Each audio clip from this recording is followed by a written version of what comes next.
Well, actually, let's just get into the podcast. Because I always I Sure. like opening. I like starting with this question. So, who is PenPlays?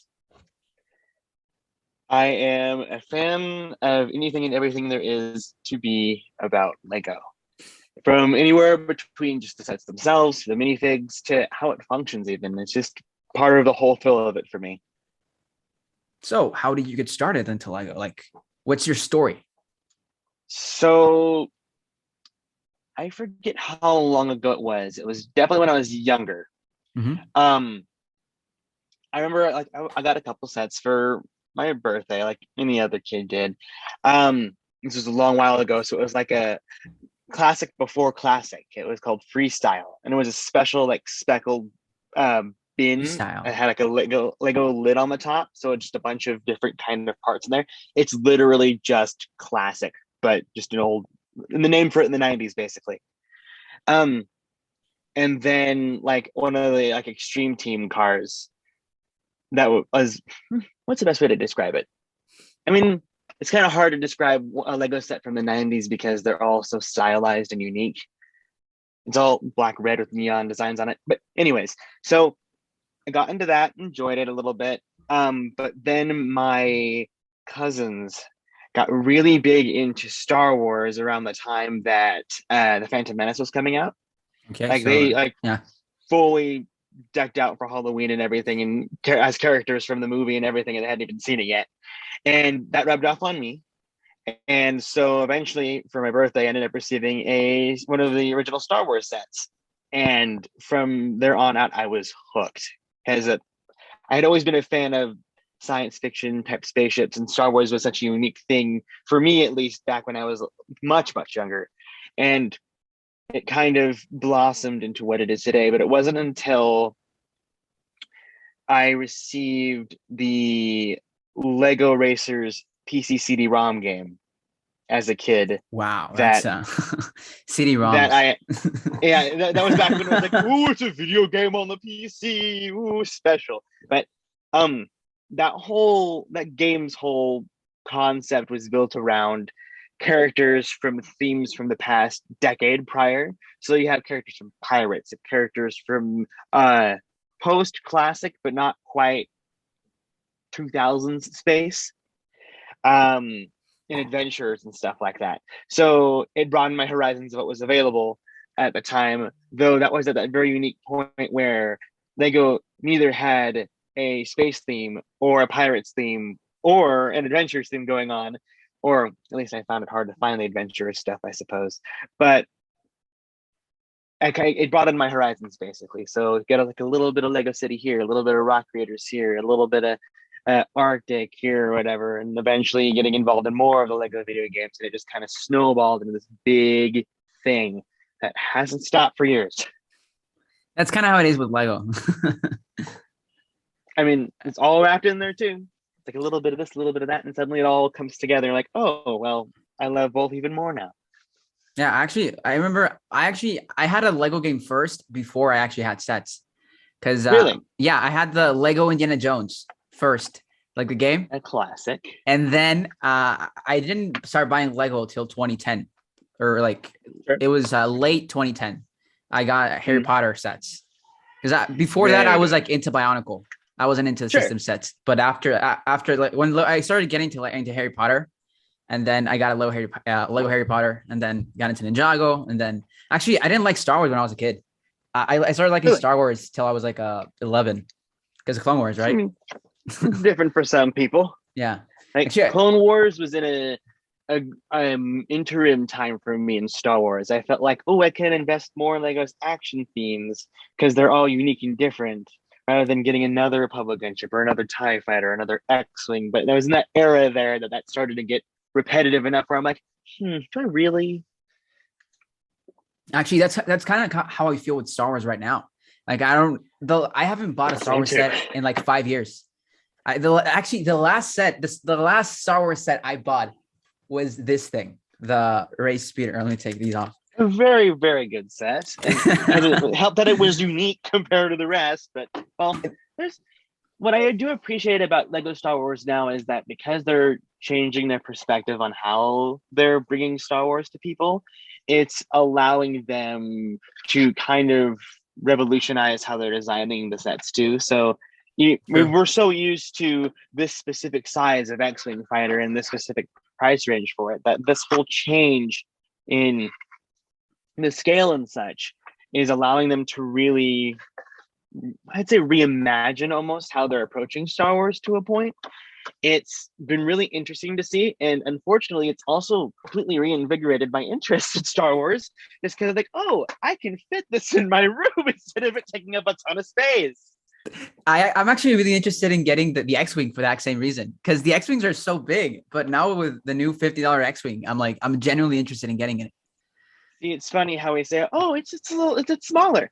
It is It's literally the- half an inch smaller in length but the price, than Pose. But the price, the that's price, the big difference. The price, there's the big difference.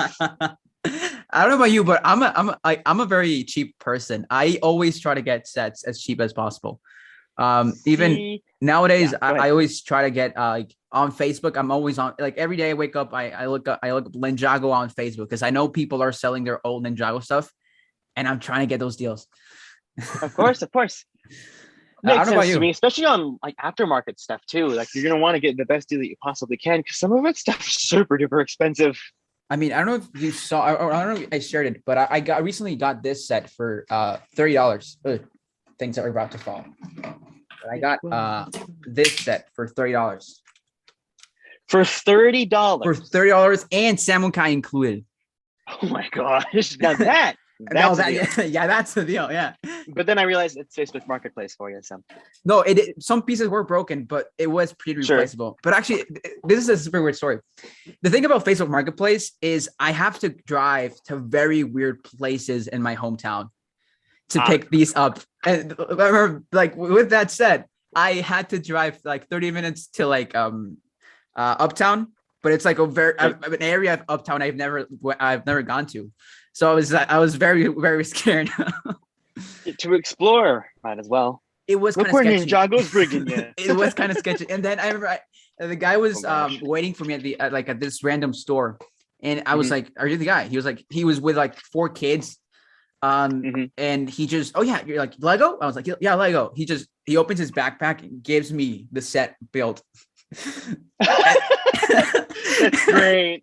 And the minifigures were all inside, and I was like, "Money," and I gave him money, and I just walked back to my car with holding the set.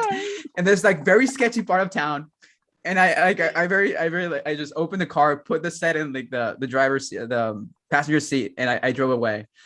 Low-key drug deal. But Low-key drug deal. And then oh no, I remember. Do you know? Or you, of course, you know Lloyd's Nightcrawler. Yes. Well, I got this for some reason. I always get sets for $30. I always find sets for that price, and I got Lloyd's Nightcrawler sealed last year for $30. But I had to go to a Home Depot, and again, it's like 20 minutes away from my house. Home Depot, and and this guy was in a motorcycle. He was waiting for me at the motorcycle, like in the entrance of the Home Depot. So I had to like park my car like near the entrance and then walk all the way to the entrance of the what's it called? I forgot the name. The parking lot. So and then I had to walk to the entrance of the parking lot, see this bike and a motorcycle. Then he again takes out his backpack, opens it up, and it's like he hands me the Lloyd's Nightcrawler. What is people in backpack Lego in your? I know. No, and again, another story. Again, $30. I got Kilo's Samurai X versus Kilo for $30 last year sealed, and I had to go to Costco. Again, another like 10-minute drive. It wasn't that far, but I had to go to Costco. And then the woman was inside. And this is like height of the pandemic. So you needed the Costco card to enter, and I don't have one. And so I had to wait outside this Costco, waiting for the woman to do all her shopping. She comes out and she's like, "Oh, set." And then I had to accompany her to her car. She hands me the set, and then I walk to my car and I leave. So that's Facebook Marketplace for you. There you go. And then it's like the cost of gas is basically the difference in MSRP. So there you go. I mean, tax, right? You don't pay tax on Facebook Marketplace. There you go. It's already been paid for, technically. Do you have See, any like weird or deals you get? see, I have never been one who's lucky enough to appreciate deals, Mm. except for the inevitable steep discounts that come with certain themes like Lego Video, Lego Overwatch, Lego Movie 2. That was where nobody wanted them, to the point where it's like I walk into Walmart and like, oh, the entire theme is 50% off. I guess I'm coming home with them. The Lego Movie 2, Worth it. that was worth it. But yes, absolutely. Like that movies, Lego sets are underrated. I can talk for hours about it, but I won't talk your off on that specifically. Instead, the thing about my area when it comes to deals and such is that, or well, I used to live at least, there is such a massive adult fan community there, Oh, and a lot of people with time on their hands.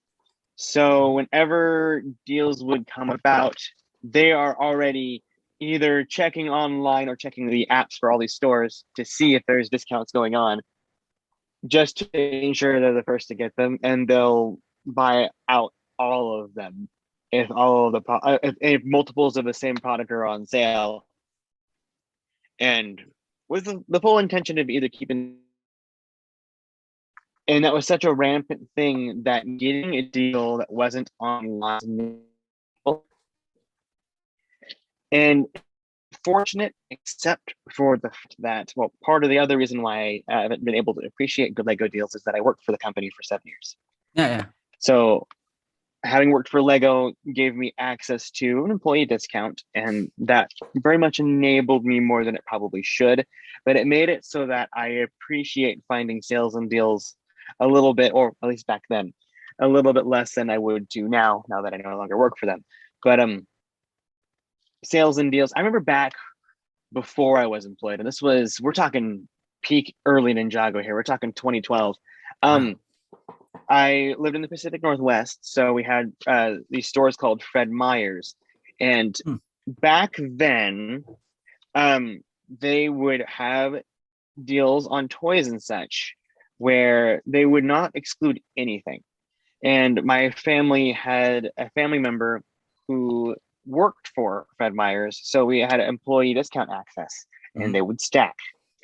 And there would be some times where there would be toy coupons and home department coupons, which they consider them separate sections, but toys are included with home. So there would be times where I would accompany my parents to Fred Meyer's, and I would say, this set, and this set are highly sought after. We should buy these and flip them. And that's kind of how I would make my money before I got employed and such. Whoa. Yeah, there's a silver line to the story here. Okay. Or a little bit of karma too. But I remember like talking to people about these deals, and they're like, "Oh my gosh, this mystical land of Fred Meyer! I've never heard of it." These days, they become wise. So there is no deals to be had there when it comes to Lego unless they specifically have it on sale. And if they do, it's already picked over. It's a shame. But back then, I was a person who made Lloyd ZX so hard to come by, the spinner. Yes. So Fred Meyer's got a fresh case in of 30 of them, and I bought every single one and 30. flipped them for almost double the price. Yes. And I sold them all for 20 because people were desperate for them. And in turn, went back to buy Lord of the Rings sets, Monster Fighter sets to flip for the holiday season and such. And this is where the karma hits in. Never, ever did I ever see the Fangdom spinner or the Energy J spinner. And we all know how much Energy J goes for these days. And I want to have it with the cards too. So I'm sitting here going like, I don't want to spend $130 on this sealed spinner pack, despite the fact it's literally one of the only Ninjago characters I need left from that era. It's like, this is what I get for delving in that deep. You're probably gonna punch the air right now, but I remember seeing Energy J, like 4 Energy J's on Walmart for clearance and not getting them. Yeah, I've heard so many stories, but oh, I saw Energy J. It was on clearance. Oh, I remember this. Yeah, never did I ever see them ever. Like I've never even held it in my hands before. Like Fangdom, I held Fangdom in my hands, and I'm like, ooh, I'll get this later. Never saw it again. It was. I call that my karma for doing some Ninjago reselling. But as a plus, that did help me afford Ninjago at the time, and with how absolutely gigantic those waves were and Chima to follow, um, that helped in that sense to allow me to collect and actually enjoy the themes themselves. But you know, there's always a negative side to the positive thing. But that reselling gig was also what got me my job in the first place. Really? Because How come? I would go shopping at the Lego store for harder to come by items like back at the time it was the exosuit, the original like classic space Lego Ideas robot thing, Yeah, yeah, I remember. Yeah. and then like the original Friends Advent calendar when Lego made far too few of them, and I was frequent enough there, and obviously buying multiples for the exact reason the management team there expected, but the management team there also knew that I was legitimately a Lego fan. And so they saw my quote unquote business sense in the fact of, oh, this is a reselling gig, and seeing how clearly successful it had been just based on how often I was in there, that the assistant manager there said, okay, we're hiring for seasonal and you're old enough. Why don't you just apply?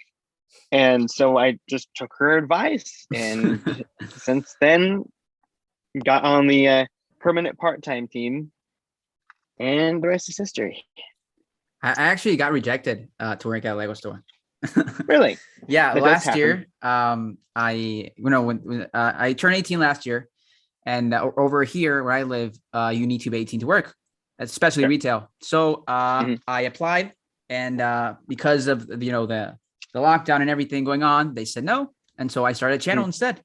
And yeah, There you go. yeah, that's the silver lining right there.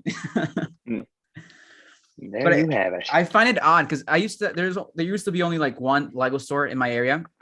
In Mhm. my area, there is like a Lego fans, but there is like it's mostly Star Wars and Marvel's fans, right? And CMFs. They And come across that way, so but you know, there's CMFs. probably more hidden in the midst there.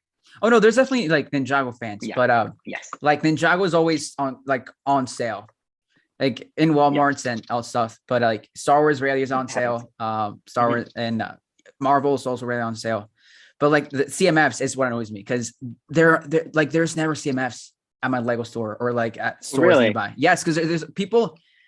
There are a lot of like Facebook sellers near my area, and they go into stores, they buy everything, and they resell it on Facebook. Yep.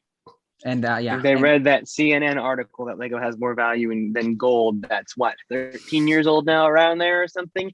That's completely false. Talking about if you buy the UCS Millennium Falcon, you can flip it for double the price. Talking about the one that came out in 2008, or was it 7? I think it was one of those 2 years. I think it's 7. Yeah, it had like the right. Darth Vader box art. It did. I remember seeing stuff like that, like the stuff like the Death Star, and being like, why doesn't it still have the Darth Vader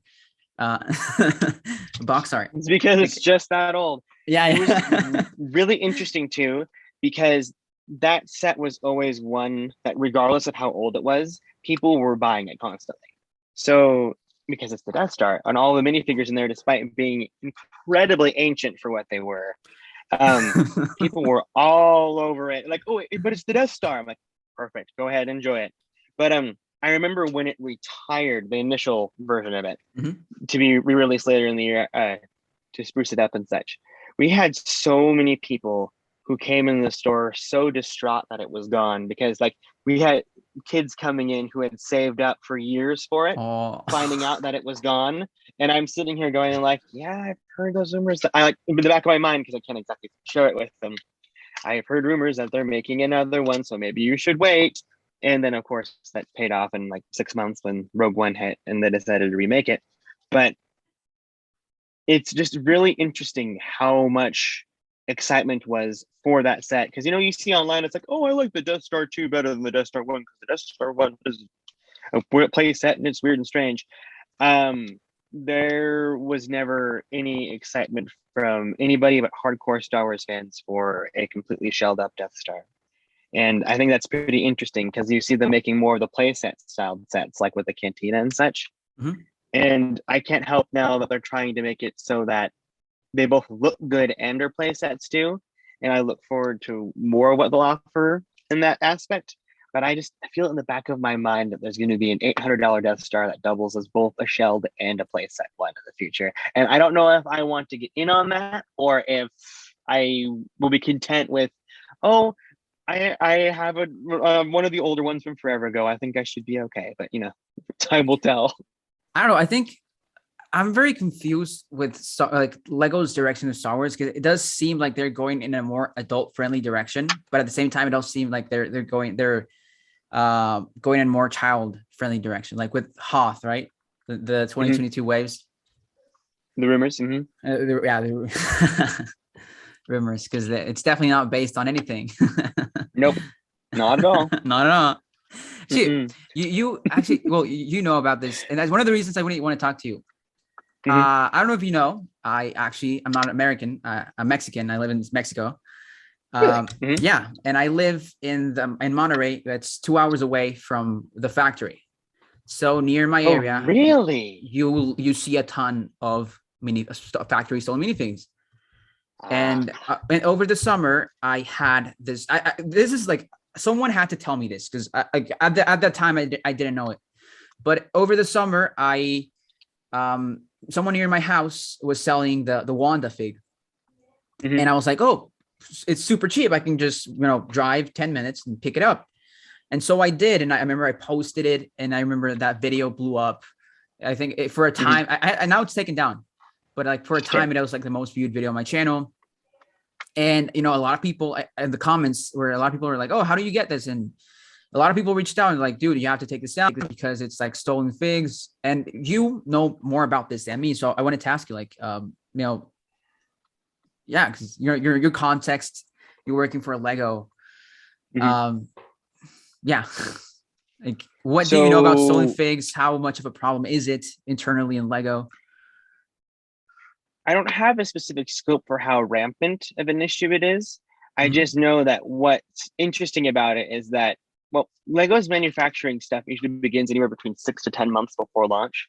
So technically all of winter of 2022's minifigs are already done. They're just waiting to be shipped off to packaging factories, which should happen sometime, like should already be happening at this point, actually.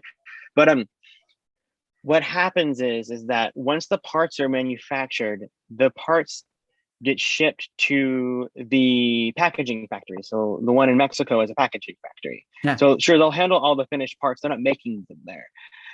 But they'll also be handling boxes and instructions and all that. So they'll have everything they need to know that what minifigure consists of which pieces, or for the most part at least. And so they'll assemble minifigs and smuggle them out of the factories just because they're so small.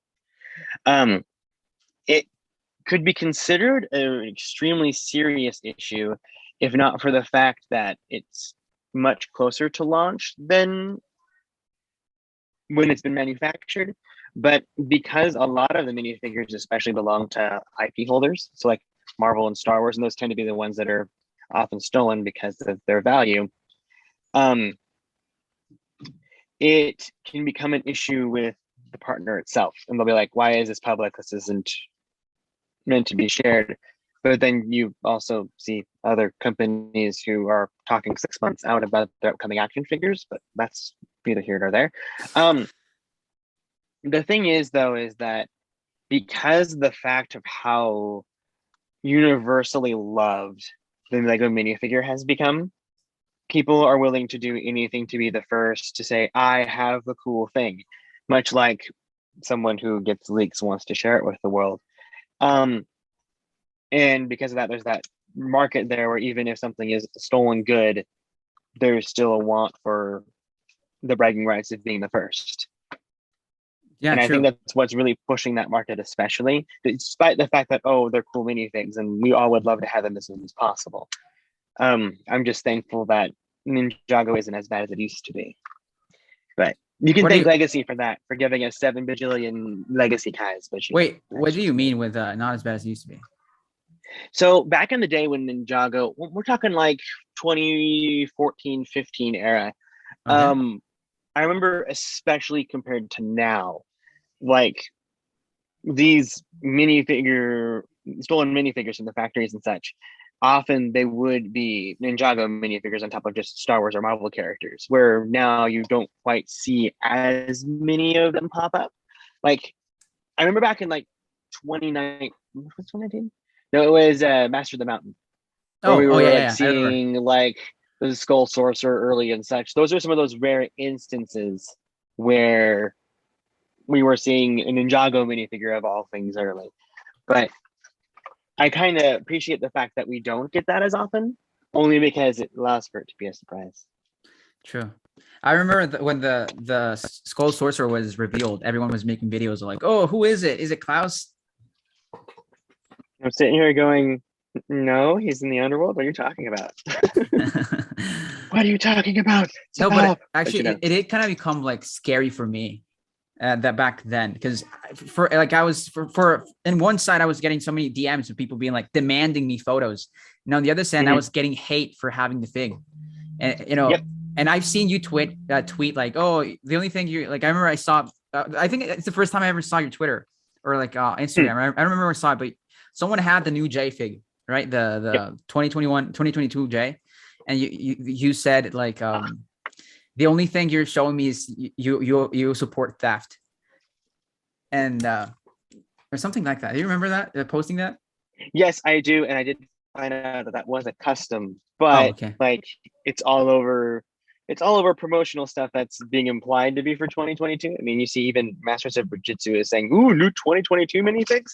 So it's my assumption that if it is from the factory, which it turns out it wasn't, that technically would have been theft. But for anybody who is unsuspecting at the time, Yeah, no, that is the issue with him there. in general, I felt so weird because I was like I felt happy because I was getting all of this attention, but at the same time, I felt guilty in a way. And I really want to talk to someone that was actually new, about well, actually someone that worked at Lego that knew about this stuff and how to handle that stuff, right? It's leak clout. Sorry, Leak clout at its leak finest. cloud. Ooh, I I've have never the thing heard now. that. I can be famous for 30 seconds. So excited. Yeah, it's true. And then yeah, It's a rush. yeah, it It's not a definitely is a healthy rush. rush because No, you want to keep doing it again and again. And no, I'm definitely grateful for the you people become a that hype junkie. I'm definitely grateful for the people that reached out, being like, dude, please take this down. It's not worth having it on your channel. And I'm like, yeah, you're right. People watching out for you. Yeah, true. I would say who it was, but I don't want to call him out. Well, he's a friend of both of us. I'll tell you later. But I think you know who he. Yeah, I I think could you know. probably guess. Yeah. But he's the one that told me like, you probably should take that down. I was like, yeah, probably. Also, another thing I want to talk to you. We're both Nintendo fans. Yes. And I don't know if you've been playing Smash Bros. Sora's out, but yes. Would you I haven't like? been playing Smash Brothers for a while, but yeah. Actually, I was playing Smash Brothers before we talked. How would you feel about a Smash Bros theme? Do you think it could? Do you think it would ever happen? And what's your idea behind it, or like what in your head? How would it work if it could work? In my head, it will not go the way anyone wants it to, because of just how many, basically the amount of properties you'd have to handle. The IPs, exactly, would make it a nightmare. Which already, Smash Brothers already is technically that, but Nintendo's willing to fork over the money because of the amount of hype and interest that it generates. I can see if we end up reaching the point where Mario finally has his minifigs, and we finally have something like Animal Crossing or Zelda as a line at which are both fully realizable, more than I think that anybody even thinks so. Then we might end up seeing a Super Smash Brothers sub theme, but you're only going to be seeing Mario characters. You're only going to see maybe Kid Icarus, Zelda, first party Nintendo characters, Star Fox, all first party stuff. You're definitely not going to see Pokemon.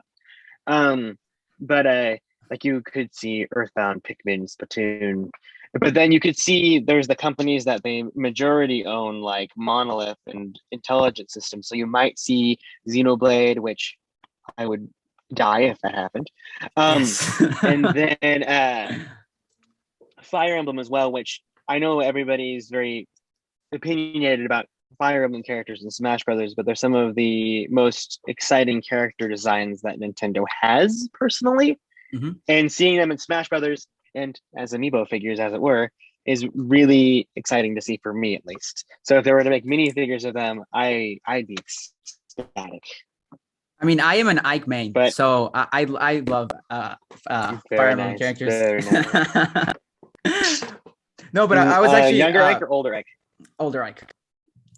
Just I like the muscle. Very nice. Very nice. There you go. No, but I was actually asking, like, how would you think that, like, would you think Nintendo would make, like, let's say properties are not an issue. How do you think the theme would work? Would it just be like, because my idea is I would love to get like displays whether you could have figures posed in a certain way, but I don't know how would you see it? I would think that they would either be a collectible minifigure series that will not give us nearly enough characters. True. Or they would be 18 plus sets where it's literally just Battlefield and it includes 8 characters. Or a Final Destination for another set include Master Hand and Crazy Hand, and then maybe 4 more characters. I can't see it being much else of anything unless they want to delve into Smash Brothers Brawl's story mode, but we all know that people are kind of distanced themselves from that now, despite the fact that it is. I love it. Such an exciting story. I adored it. I grew up with Brawl, so Brawl will always have a special place in my heart. Especially, I grew up without tripping. Melee, and then going into Brawl, I fell back in love with the franchise. But the story mode especially is what kept me hooked because it was all the characters interacting with each other. And actually, seeing scenes like yeah, like the subspace cannon thing where they're all grouping together and it like plays the main theme and it's like the giant laser thing, and you have the battleship Halberd going into the fight. That whole scene just it's written into my psyche as a reason of my being. It's just absolutely fantastic. It's playing my heart like a harp, just yanking at the heartstrings there, and that's part of the reason why I love it, because of the fact that it even exists in the first place. And I wish that future Smash Brothers games got that kind of treatment, but I also understand why it didn't. World of Light does not meet that standard, despite how cool the bosses were.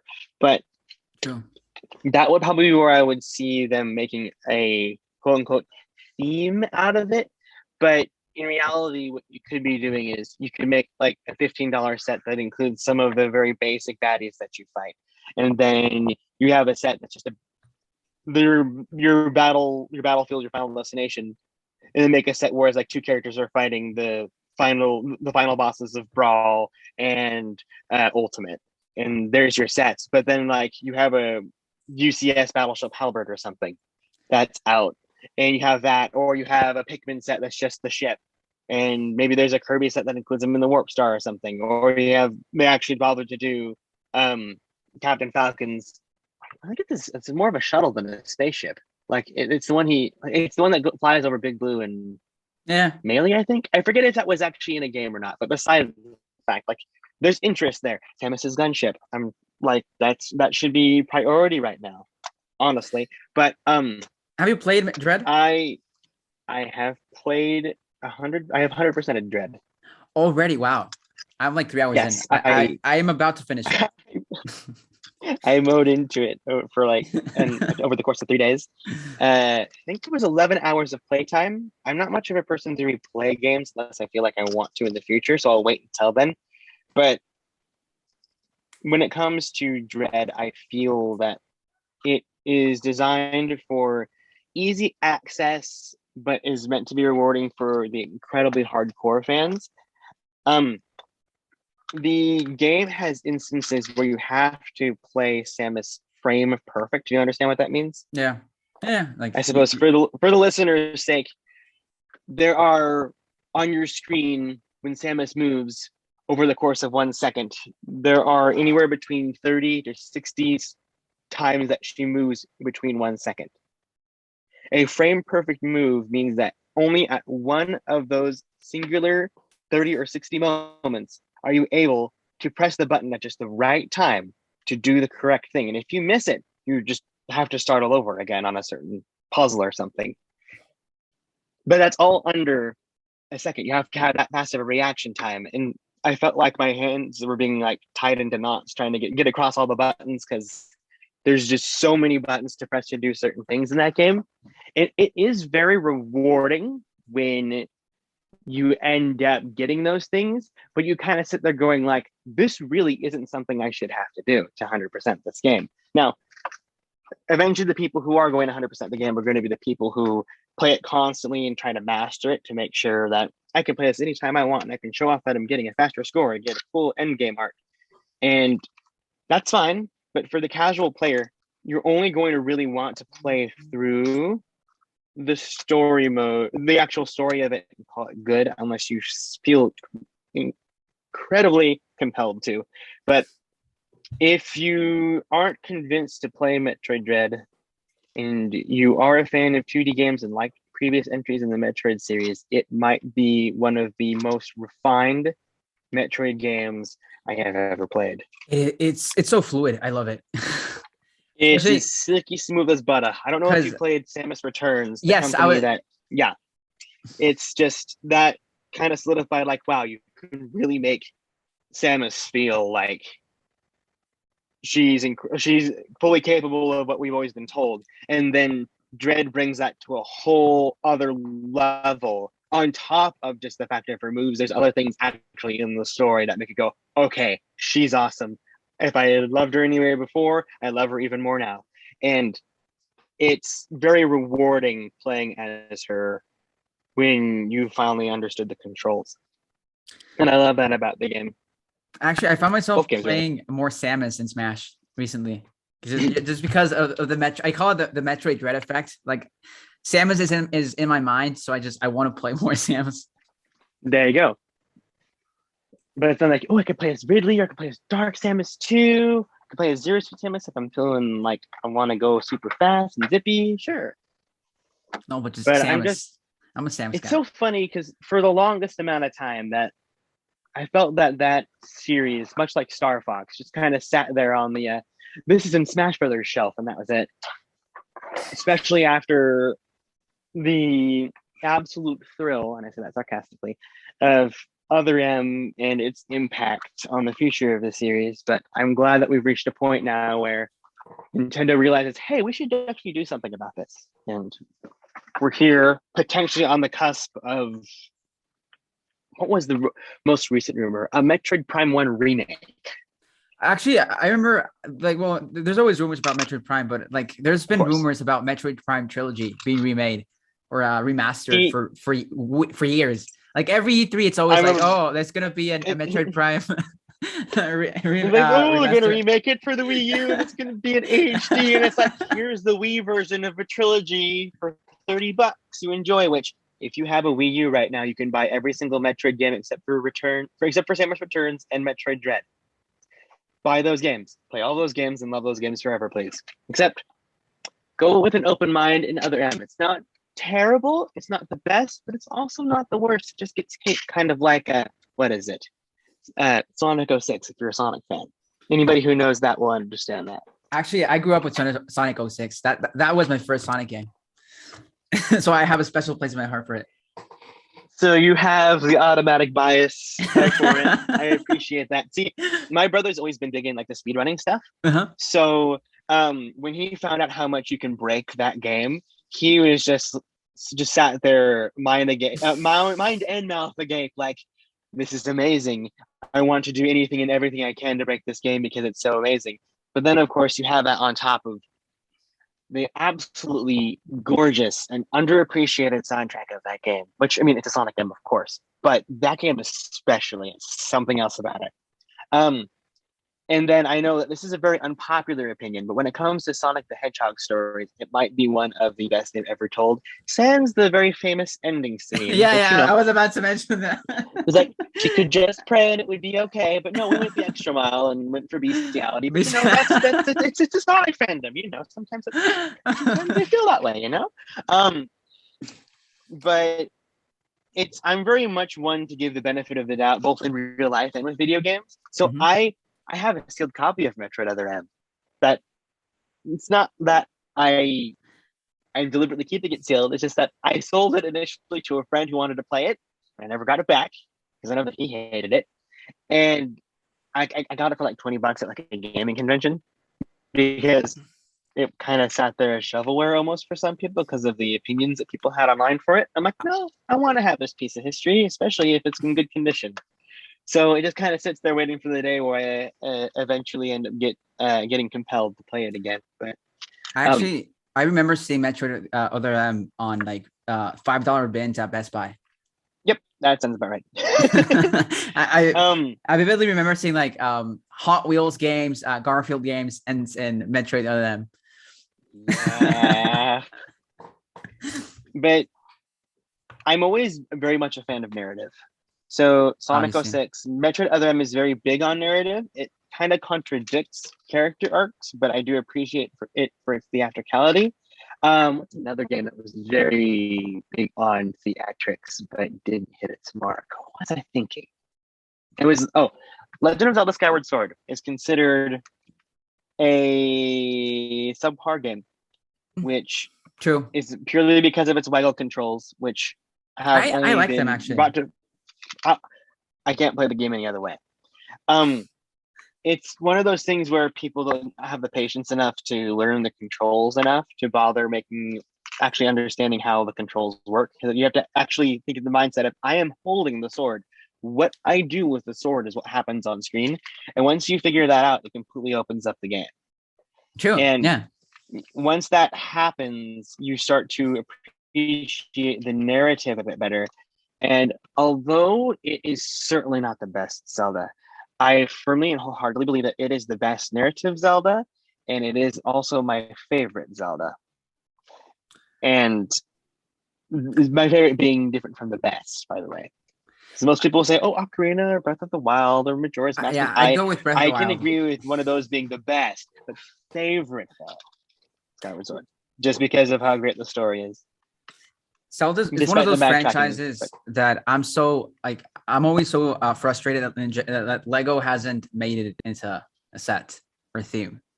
So I agree, and let's do a little bit of backstory here. Okay. So Lego Mario was in development. Pan, you there? 2019. You're kind of lagging on my ski. Still there? You there? You there? Are you still there?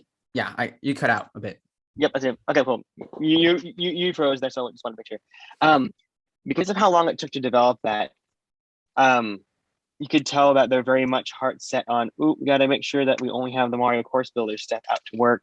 So I'm going to focus on that. But they probably wanted to see the success of Mario, if there was to be any, to see if they could do any other Zelda projects in the future, or through ideas and such, or say Animal Crossing even. And I usually, when it comes to seeing success, they usually end up taking about 2 years or so to develop a theme in full, and we'll launch it half a year after that whole planning process is complete. So like with Lego Harry Potter, we didn't see anything that wasn't a part of their initial plan for 3 years until I think it was this year, I believe. Yeah, this year. So it's like it's that turnaround there where it takes a bit of time for them to catch up here.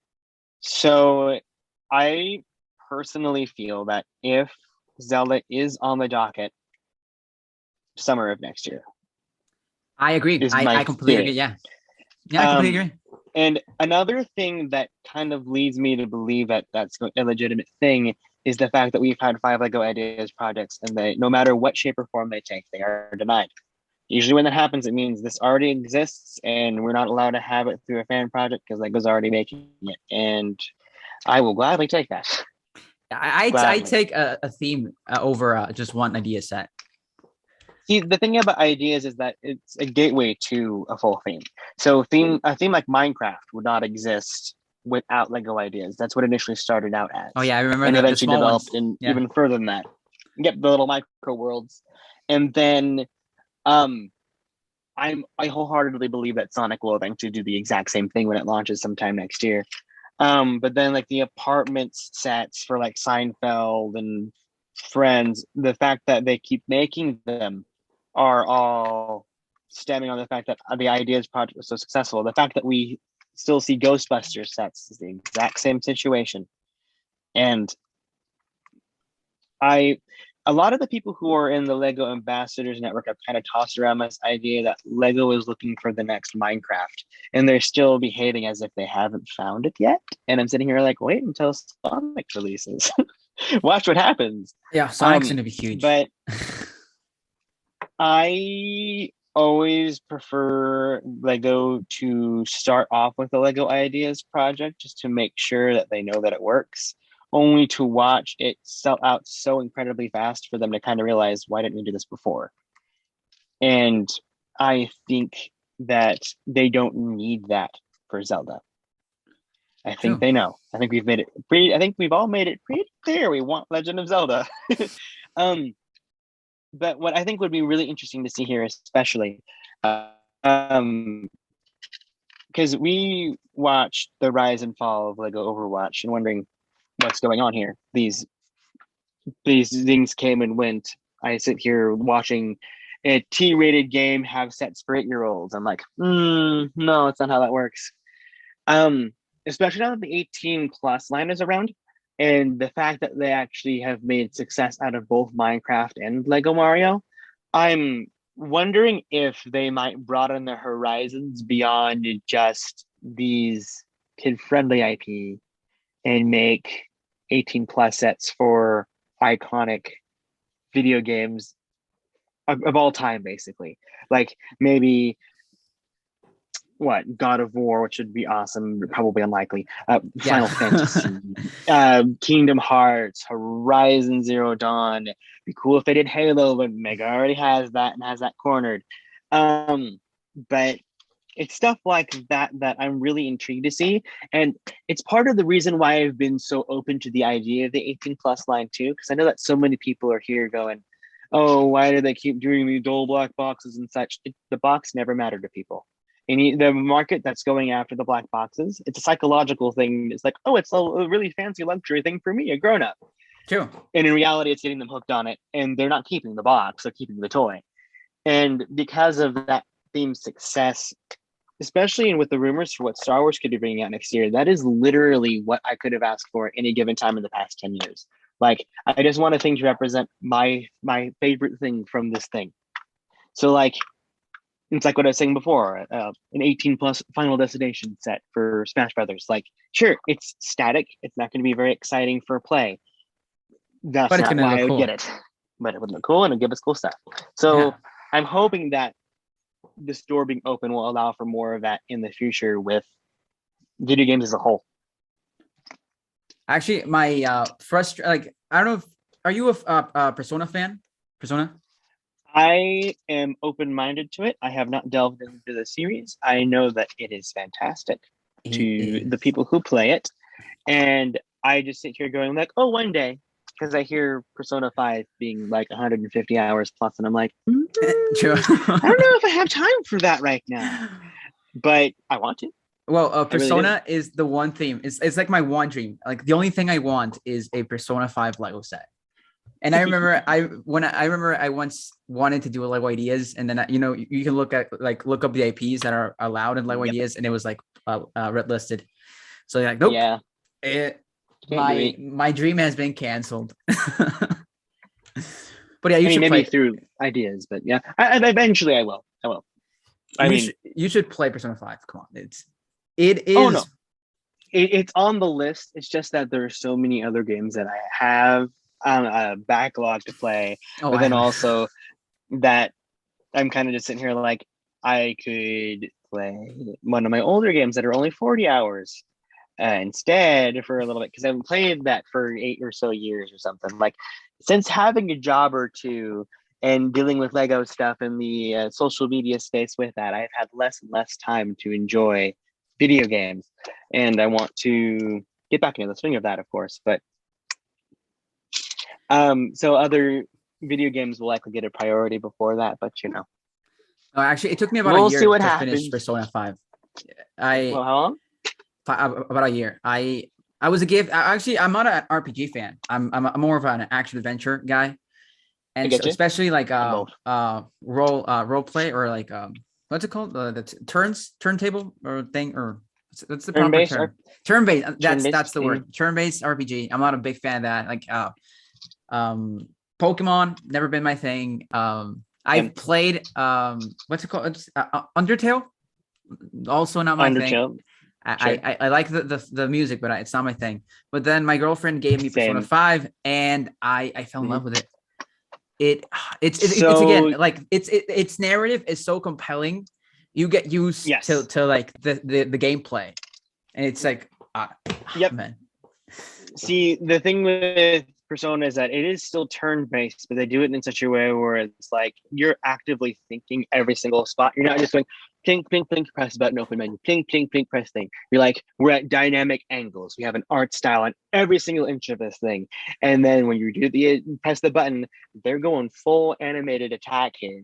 And it makes it so much more enticing and exciting. I very much appreciate that being what compels you to play a role-playing game, and that's definitely something that encourages me to play a game too. Often I find myself finding new role-playing games just because of the music, and I'm like, oh, that sounds great, maybe I should check out some gameplay a little bit. I'm like, I kind of want to play that. It's why I love Xenoblade as much as I do. I've actually never played Xenoblade. I want to play it, but it's on the list. It's on the list. Yes, it is an action adventure RPG, like where it's more active gameplay. Like you're actually walking around the enemy as you're choosing your attacks and such. And although the attacks are very limited, you technically have control of all the characters that you're playing as. So it allows for very unique gameplay. But because of the fact that it's as unique as it makes it a little bit challenging for some people to get interested in it. And what's great about it is that the tutorial for the game goes throughout the entirety of the game whenever anything new is being learned. So you're never learning anything without instruction, but you're not being bombarded by menus for the first 10 hours of the game. Like, you're going to get like maybe 5 tutorial interruptions as opposed to like 15 in like the first level of gameplay. Then maybe about an hour or so later in a gameplay, you'll get one, just because, oh, you're in this character, or oh, you're in this ability that does this unique thing, and it just covers it whenever you get access to it, and I really appreciate that. But Xenoblade Chronicles has a very surprisingly deep and dark narrative that takes you on a very intense twist and turn type journey, because you're not just finding out more about the characters and they're understanding where they're coming from, but you're also understanding this very, very strange and foreign world that you're playing in. And any narrative that's able to balance both of those at the same time while keeping you still invested, even if some gameplay might be repetitive, is always a plus for me. And so I always recommend that game to people who are kind of interested into RPGs, but kind of like your typical action adventure stories like God of War, Legend of Zelda, even that kind of stuff, just as a base level. But yeah, I highly recommend Xenoblade Chronicles. I recommend playing the first one first. Okay. Especially since the definitive edition is out. Don't play the bonus story until you've beaten the entirety of the full game.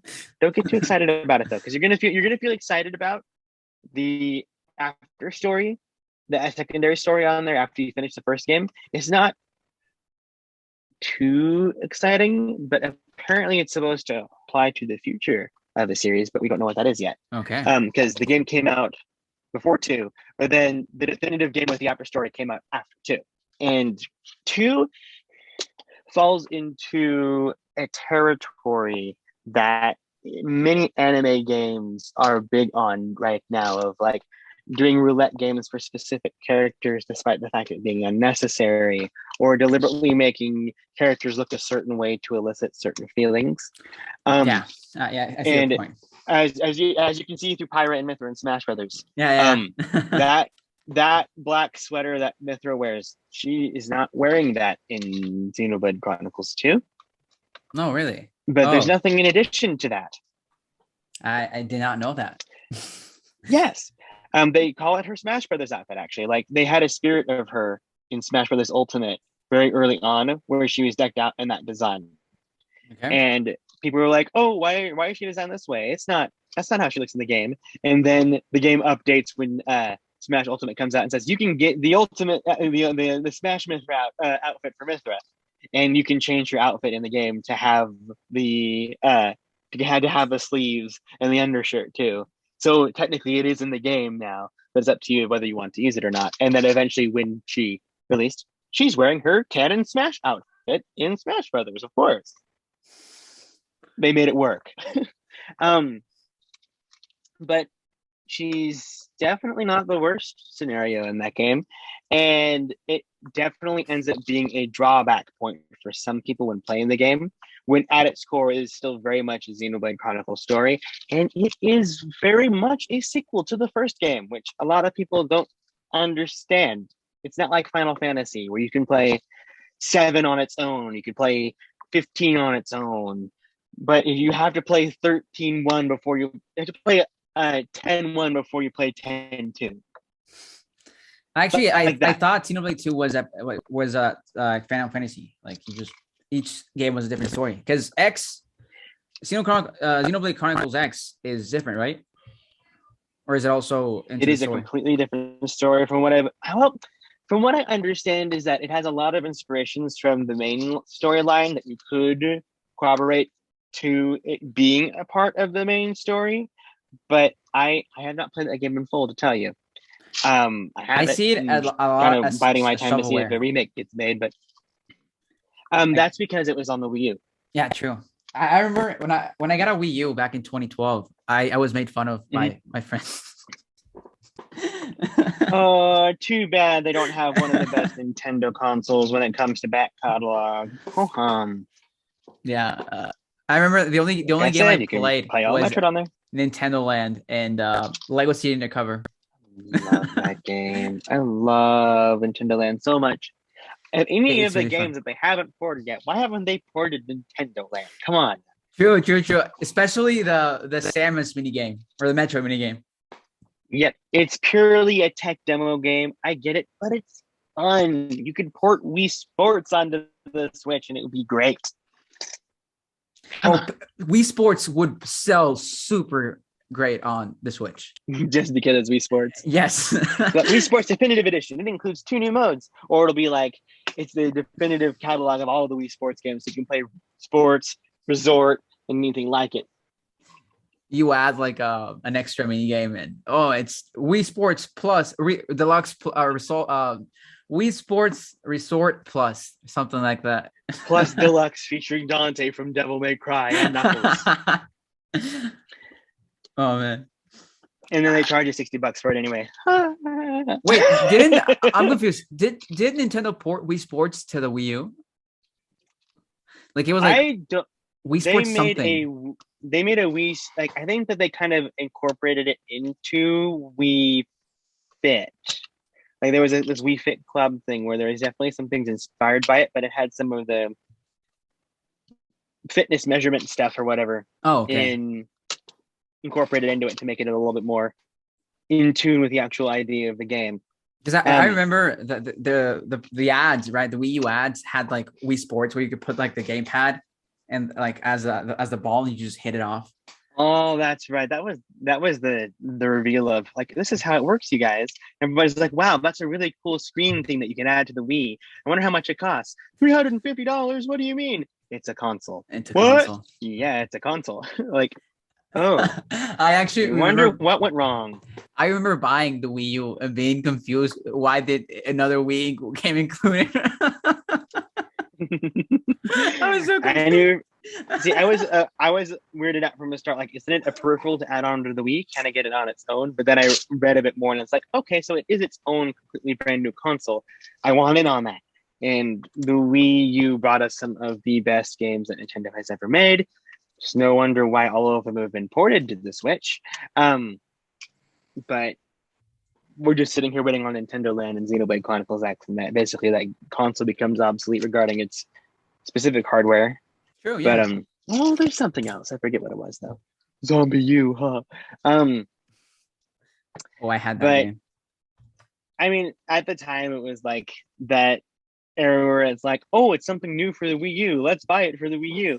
And then we're all sitting here like, what else could be releasing for the Wii U now that people aren't making stuff for it? And then Bayonetta 2 comes out. You're like, oh, I get it now. But what was I going to say? Seeing people react to the Wii U games, playing them on the Switch, makes me just sit there and just be happy knowing that I'm so glad you're loving these games when no one else did back in the day. And it makes me happy that people love them all the same. Mario Kart, Mario 3D World, all that kind of good stuff. I mean, Mario Kart, that game, I think that's the best-selling game on the Switch, right? It is the best-selling Nintendo video game. And it's like, period. That game, it's what, almost 8 years old? Something like that? Came out in 2014. 14. So like what 7 years old. Box say, does it have it? No, I don't. Because I remember when I graduated elementary, my mom gave me that as a present. There you go. I'm in college now, right? It's like, yep, sounds about right. That's how old Mario Kart 8 is. Oh, the Wii U is. Oh, it burns. I mean, we're all kind of sitting here with the same Nintendo Switches after 5 years, which is very strange of Nintendo. But I'm also sitting here going, like, I don't mind. Well, I like the console. I definitely need new Joy-Cons. My Joy-Cons they look like crap. I think it's around here somewhere. If they even function still, I'd be so surprised with the drift and all that kind of stuff being an issue. But I rarely ever have the console leave its dock. Really? Or bring it anywhere. Nope. I'm the opposite. I rarely play it on dock. See, I've always been a fan of enjoying video games and their best experience. So say if a game is being heavily promoted on the Nintendo Switch, but it's on PS4, I'm playing it on PS4. Or if it's only on PC otherwise, I'm buying it on PC. It's just because of the fact that I don't want to bring $300 worth of very fragile technology everywhere I go. Case aside, I don't want to risk it. No, yeah. My case is all beat up because I used to take this to school every day. And when I was like waiting for my mom to pick me up, I would just play in the parking lot, or like every time I go to my grandma's house, I take it. I play Apex Legends on the Switch, and I'm good at it. There you go. Well, what's all the good aim assist goodies and all that kind of stuff, and all the extra bonuses they put onto the console version to make it function? Looking at you, Fortnite. But I'm always particular about my consoles because like I don't want to have to replace anything on this thing. Like this should be able to work throughout its entire lifetime. And because of that, I've been always so very careful with my Switch. Like, sure, if I go traveling, I'm bringing in the Switch with me. That's going to happen because it's just so easy to carry around, unlike, say, the PS4 or something. But it's like how you would with the 3DS or the DS. You bring it with you wherever you go if you're going for somewhere for a long time. It just makes sense. But say if I'm going on a shopping excursion and I have to wait for something, I'm probably just going to dabble on my mobile device instead of my Switch, just because of the fact that I don't want to have it with me. Well, I've never been a mobile guy. That's the one thing I refuse to commit to. Mobile gaming. I don't mean mobile gaming. I mean just like browsing social media. Oh, okay. I was like, will never ever be a mobile gaming guy unless I'm forced to. I imagine you playing with something like Fortnite on your phone, or I mean, it's not. Is it still? I don't know where that happened with that. Like, I forget if it was only Apple devices or if they just pulled it from all mobile devices. I forget specifically. Last I heard, they pull it from all, but because of on Android, you can still download it through Epic, so like Epic's website or something like that. Something like that. That makes I sense to don't me. know. Speaking of things that should be Lego themes, Fortnite. Do you actually like the idea of Fortnite being a Lego theme? Um, it's almost a no-brainer. Really? It is a video game where you build stuff at its core. True. Minecraft was a success. Why not Fortnite? It's I like what I see. I'm gonna say it again with the idea of an 18 plus Lego video game theme as an idea. If they'll probably end up going, oh, we're gonna do the display piece of the Fortnite battle bus that's suspended in the air. There are gonna be so many kids who are gonna be like, oh my gosh, it's the Fortnite battle bus. I have to have it. And the Lego will go, huh? Make a whole theme. Just do it. I Like feel Lego you, missed the mark with Fortnite actually. I not as bad as I did with Overwatch, but that's more Overwatch's fault. True. Um, the thing is that everybody's like, "Oh, Fortnite's a dead game." It's not a dead game. It's not. It's people say that because they want to internalize the fact that they're done with the game without acting like they've grown up. They've decided that they don't want to play it anymore, and because of that, well, it gives it a bad rep, of course. But it is still so universally appreciated, especially like even in the social media space too. Like kids doing the dances isn't because of the fact that oh it's cringy. It's the fact that it's reached such a high enough status where kids are recognizing it that makes it so universally well still used, I should say, really. But it's like the same thing that happened with Among Us. Like it's kind of ingrained in social media pop culture right now, and even kids know what it is. And unfortunately, you'll see stuff like kids talking about Squid Game concepts if they see clips on Pinterest or on a kids YouTube of Elsa Gate type content of them trying to get kids like, oh, this is a popular thing.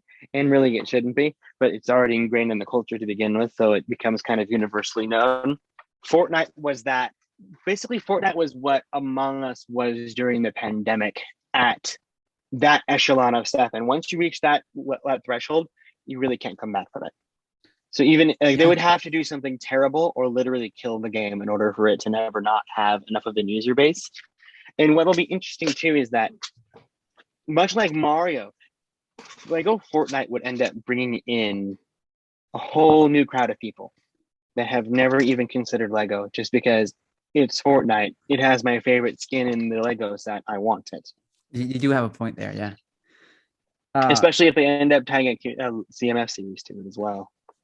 I definitely see your point. Actually, I was kind of against the idea of Lego Fortnite, but now that you mentioned it, you have a point. I do think Lego Fortnite could be the next level Minecraft in a way, because Yes. just like how Minecraft, right? I remember when I was a kid, I was early teens, right? When you were younger. Yeah, when I was younger, Minecraft, everyone would say Minecraft was dead. Still, Lego Minecraft still sold really well. Still sells really Most well. downloaded game in the entire world. Sure, buddy. Sure. Is it? I think it's the most sold game, right? Ever. I believe I do not have the data to prove that, but it can be. It's the best something. I think it's downloaded, but no, I actually think like console app, everything, PC. Like if you add up all the sales, I think it's the most. It wouldn't surprise me. I think I do think it's the most sold game of all time. But it's like Minecraft, right? People for a long time I thought Minecraft was dead, but turns out Minecraft still has a huge fan base. And I think Fortnite, as you said, like has reached that threshold where it's never going to die unless they outright kill the game. Like it, Yep. So it would be smart for still like Lego to make sets off Minecraft or sorry, Fortnite. One of their biggest arguments out there is like, oh, it's got realistic guns in it. You can put on wraps on those weapons to make them candy coated. On top of that, you have Nerf over here doing Fortnite weapons, and they don't say assault rifle on the box. They call it an AR, which is an actual abbreviation they use in the game. So you could continue to pull that stunt there as well in subverting the fact that it is actually based off a real weapon by making it made out of a rainbow of colors or by calling it by a code name. I think it's like the Lego action theme effect. Like Lego action themes have guns, right? Like Lego action themes have weapons. but like A lot, they're it very depends. futuristic, right? Yeah. Fortnite So guns, like for Star Wars, you have your blasters and such. They're never explicitly called guns. They're not firing bullets, all that kind of stuff. Mhm. Indy never had any serious weaponry where it was over hyper detailed implied. They just used some of the early adventurers' weapons and such. yeah, and called that good. But actually, it just now that I depends. remember, the Lone Ranger did have guns. I remember they had like a very They specific made a mold. completely unique revolver for the Lone Ranger. Yeah, I remember. They went out of their way of making it like they went the extra mile, but because it's not contemporary, it's a different thing. Oh, yeah. And I think that's a bit of an excuse, but I couldn't carry it away. It's a part of the story. But you won't see the ninja wielding machine guns. You won't see bionicle characters with a pistol. It's stuff like that. Yeah. Actually, I just detailed. realized we haven't spoken about Ninjago. It's odd because we've been talking this whole time. We haven't talked about Ninjago yet. Because we're both really big Ninjago fans, right? Been there since day one. What was the first set you bought? Ironically, Garmadon's Dark Fortress. Really? Oh, wow. Yeah. I got that, the Spinjitzu Battle Arena, the one with Cold EX and Bonsai in it. Yeah. And then I got, what was it? I think I got the Spinjitzu starter set with Jay and Frackjaw. Oh, nice. And just so I could manage all of it ninja. Yeah, I got all the ninja in one go that way. But then also Nia as well, because I thought that the character was cool too. And then within a couple months, I had that really funky plastic Spinjitzu Battle Arena that had Woo in there. You had that one? I have that one. I've never seen it in person, but I always see it on Brickset, and I was like, did people actually buy it? Because I never saw it. Because that looked like a Beyblade stadium.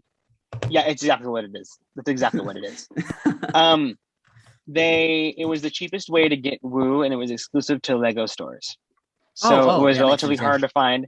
And then eventually they made an accessory set that also included Woo in there as well, which is it was a weapons pack. It had a ton of weapons in there. And that was like $2 cheaper. And how much was it? Do you remember? It was, I think that the weapons pack was the same price as the spinners were. So it was either $10 here in the US. And then the battle arena was $15 because it wasn't exactly the most high quality plastic. I will admit that the one I still have has cracks in it, which is unfortunate, but it's a lot. It is missing chunks though, unlike some people. Some people's have like a whole entire corner of it missing or something just because of how fragile it is. But it still has a lenticular pattern on it and everything. It's a pretty good shape for what it was. It survived several moves. Did you play on it? It's a beast if you take care of it. Only once, and it was back when it was relatively new too. I only ever played Spinjitzu with the spinners legit once, and it was during a sleepover with friends.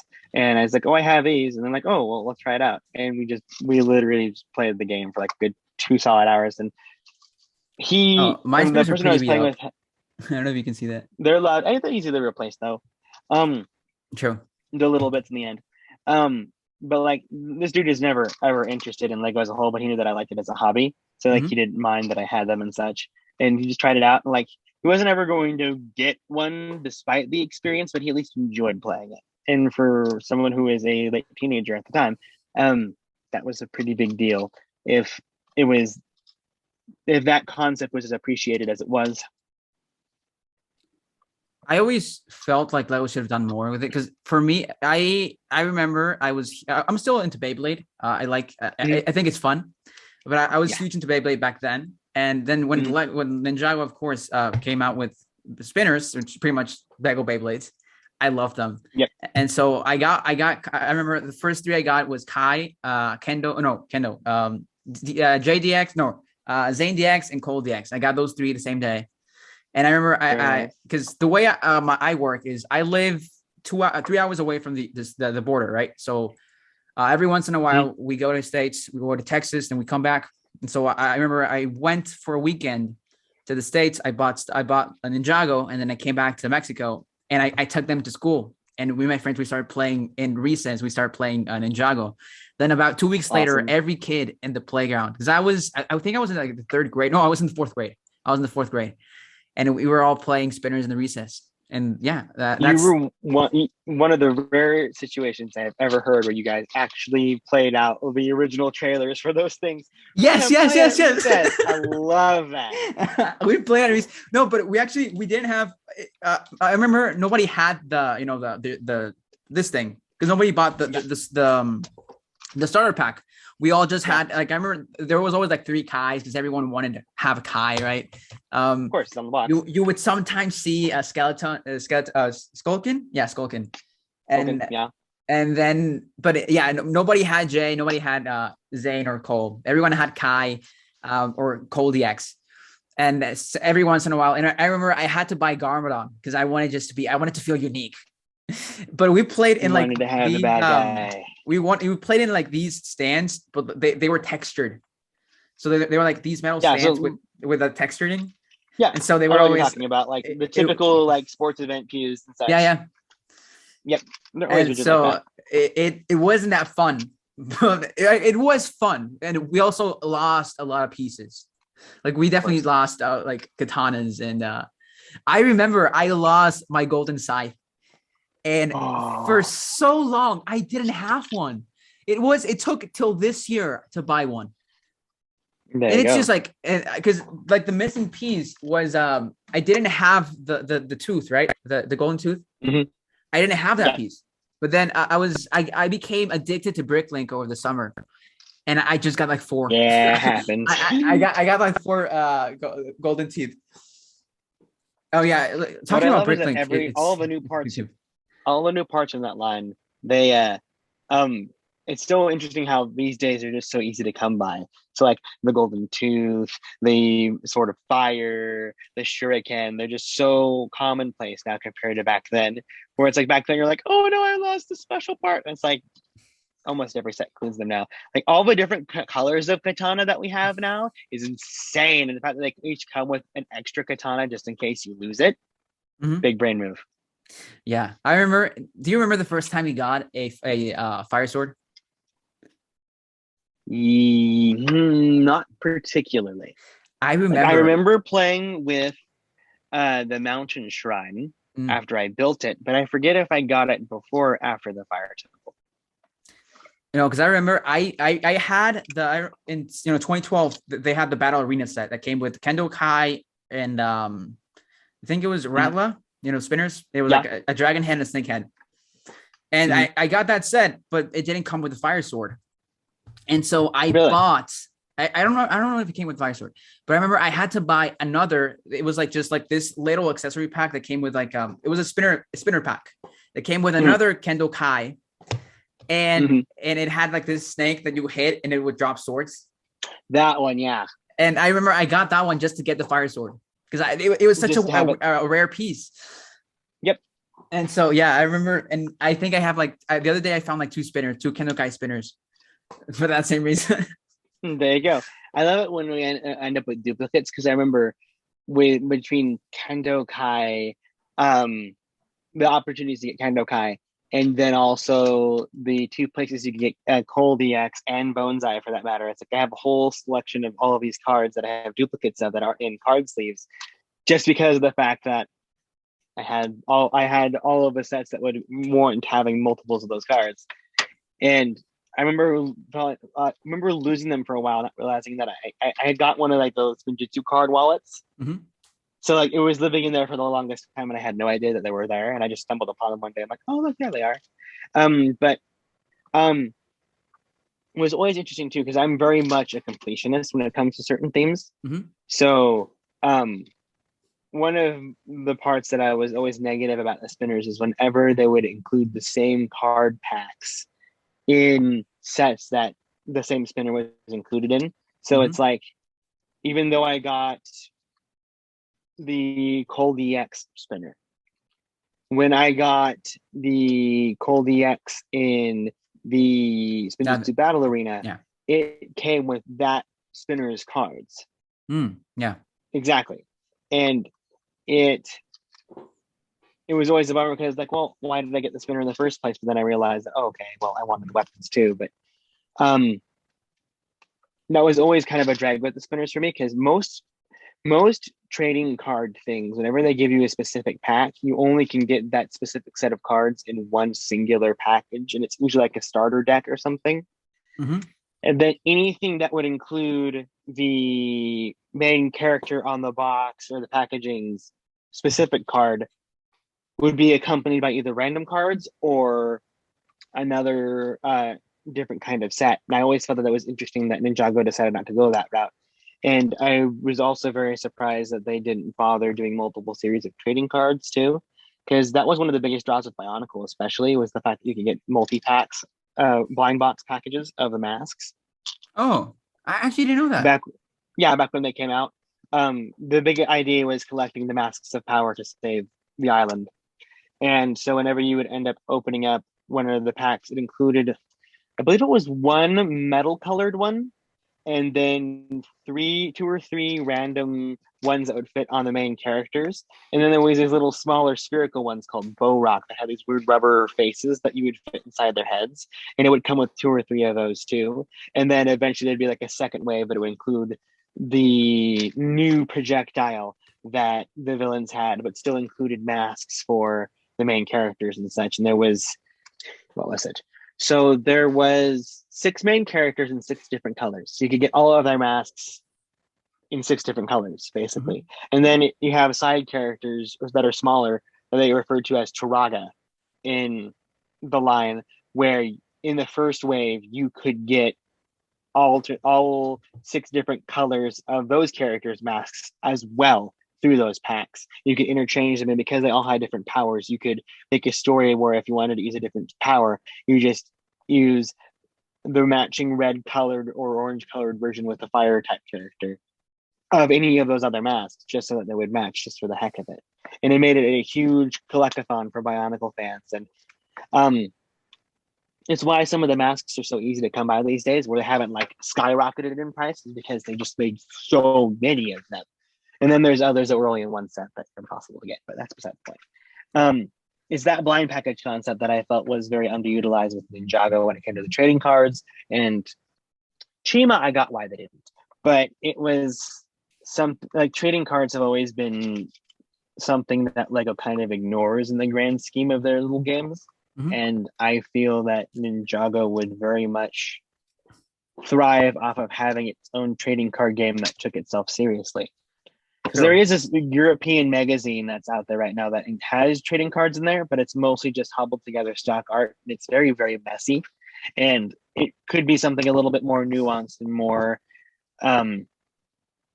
thrilling to use, like most other trading card games like Pokemon or Yu-Gi-Oh! Or something like that. But Lego is Lego's main theme. So then it's their main thing. They're going to focus on that. And I understand. But like, I'm sitting here like, I'd like cool art cards too. It's okay. Please bring spinners back so I can get trading cards, please. Right now. Actually, we never. That's okay. When we played in school, we never played with the trading cards. We never used experience so much, dude. Really? Yeah, it added to it. It did not hurt it.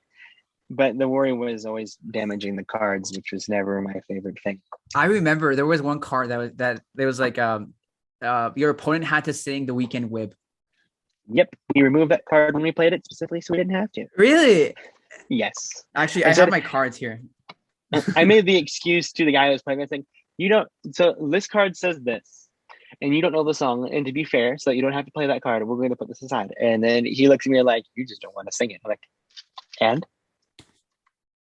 Oh man, you don't want to hear me sing, so too bad. These cards are so nostalgic. Yeah, I found the card. Here it is. It's the one where they're singing as like a quartet. I love it. And I have a Garment on Pythor in the crowd too. It's cool art like that. That's just fantastic. And the guy who did a lot of the art for the Ninjago cards has been doing art for Lego for years. Like he's still doing concepts to this day for them. Oh, wow. It's a do you know seasoned history. Mike Rayhawk. I'm gonna look him up later. He has stuff that goes as far back as I think it goes as far as back as the original year of Bionicle. Wow. Like he did Knight's Kingdom, he did That's older Chima. than me. He was a concept artist for. Don't say that, please, because I was there. He did Lego Universe. He did all of this stuff, and I believe that he did a little bit of work for Nexo Knights too. But I think that he isn't doing it as much anymore, That's sad. just because he's working on other projects and such. But he has a good chunk of his portfolio on his website, and it's I'll check it out. very Yeah. nostalgic, very interesting because he worked with concept arts too. It was great. No, I remember even the Chima. I don't know if did you Mhm. buy speeders? Was that your thing? Ace, I own every single Chima set. Oh, really? Yes. Wait, do you So know Nickel Plant Ripple? yes, I do. But like, are your I don't friends know with him him? personally. Oh, dude, I watch his content though. he's a close friend of mine. Mhm. You both should be friends. You both. He also loves Chima, and every time Yep. we talk, he's showing me off like a Chima mock, and Mhm. he loves that world completely. Chima is probably one of Lego's deepest, most underutilized worlds, and it is purely due to terrible and shoddy writing for the TV show. Completely, yeah, I agree. Mhm. Chima, I And remember I was yeah. so pumped when Yeah. Ninjago was canceled, and right, because yeah, Mhm. it was canceled, and Yeah, it was canceled. Those were the words that came out of the social media director's mouth at a convention that got everybody clued in. The man single-handedly saved Ninjago. Um, but yes, it so got I canceled, and remember then I started buying Chima, but then mhm. I watched the show and I stopped buying Chima. See, I've always been a Lego set guy first and Okay. foremost. So even though Ultra Agents didn't have a show, I was in on Ultra Agents. Oh, so Even good. if Galaxy Squad didn't have a show, I was there.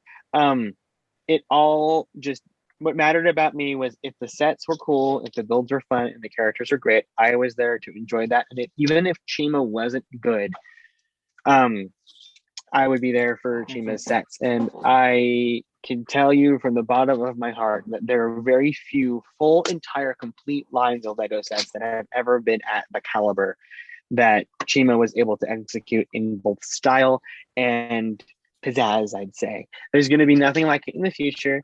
There's going to be nothing as deep as its lore outside of Ninjago and Bionicle, in which Ninjago happened reached that point just because it lasted as long as it did. But Bionicle was already ready for the long game in that department. Um, but then the fact that it kind of proved that you could treat a Lego made theme at the level you would treat Star Wars. You could make 15, 16 sets a year plus for an action theme with characters with hyper detail by Lego standards, and how they look and how they're executed. And I wanted to make sure that that was supported in full, despite the fact that the show was just it was bad.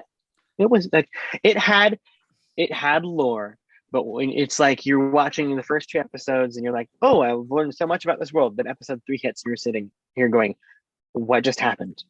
Then you go to episode four. I'm like, hey, I learned this itty bitty 3 seconds of information that's pertinent to the story, and the other 21 minutes are all just, why did I watch this?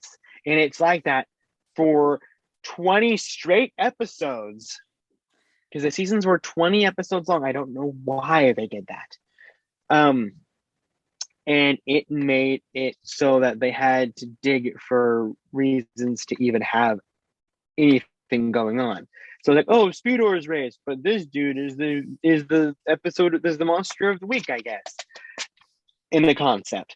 And then you get these moments of like, okay, well, here's Krager and Crueler not going, one day I will rule the world, or well, I'm going to hypnotize you, brother. And that was when it got good, and it was only good for a very brief moment. And then Fire versus Ice came.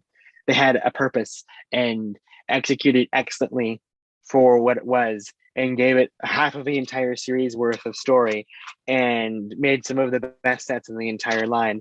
And I forever am confused why they did not put that kind of effort into the rest of the series.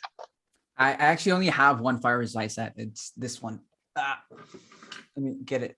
I bought it over the summer, but I Very enjoyed nice, it. very nice.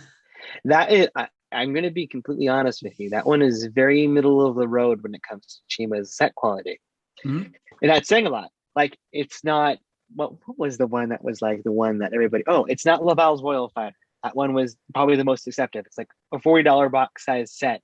It is literally a platform with 4 treads and a lion head on the front. There's next to nothing in its core. But it looks cool if you're not looking at it from the back. I have And a then story about that set. I really wanted it, and I asked I asked my parents for it for my birthday, and then I didn't have an HD TV, so I had to play the Wii U like in my parents' living room, and so my parents gave me a TV instead, and I remember I cried because I wanted Laval. I cried because I wanted Laval's what's it called? Lion Tank, or what was it called? Royal Fighter. Royal Fighter. This is the one from 2013, mind you. Yeah, Because the there's one. that. Yeah, with the the big lion tank thingy with like the Yeah, the cannon one in with back. the 6-shooter on the back. Yeah, Was it a 6-shooter? No, it was something like. It looked like a 6-shooter. So this didn't yeah, come it out was till like a on cannon. It black. wasn't. I don't think sub Yeah, shooters were a thing back then. I think that they were. It was the advent of them, and they weren't as widespread. With what was it? Oh, you were saying Um, that's middle. That's like the worst set, right? Or something. You said something about that. See, I only say that that's the worst set. I mean, like you're looking at there's some polybag sets that are like, eh. There's wait a minute, no, I completely spaced one. It's a doozy. It's very much a you're buying this for the minifigures type set. Spinland's Cavern. Oh yeah, yeah. It The spider one. Yeah, I is remember that one.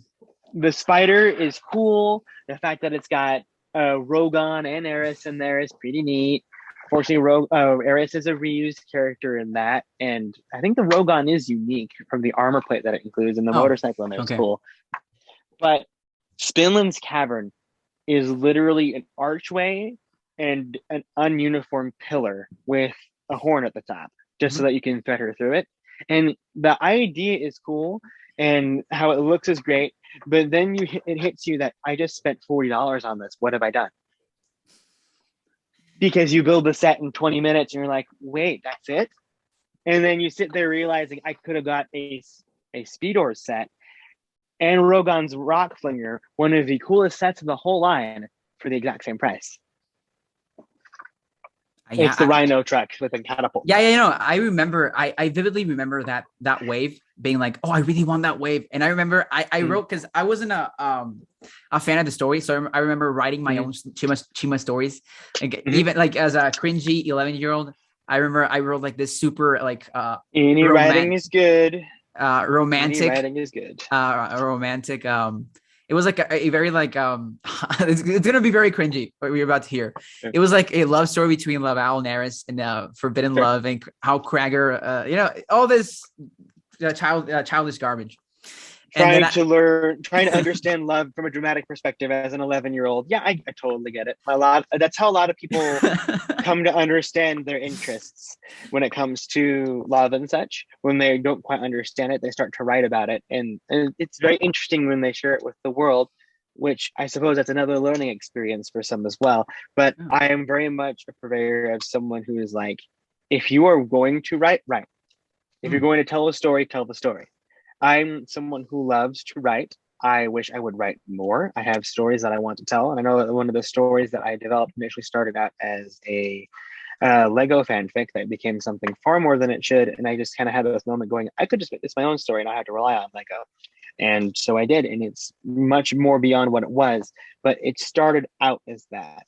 And if anybody has any sort of ground point where they can break through this wanting or this eagerness to write and actually like feel like they succeeded, then I don't mind whatever the outcome is, as long as they aren't hurting somebody. Wow, that was very deep. Even though, like, okay, fanfic cringe, just I understand that. I can agree with like about it, but then I'm also sitting there going, at least they wrote. True.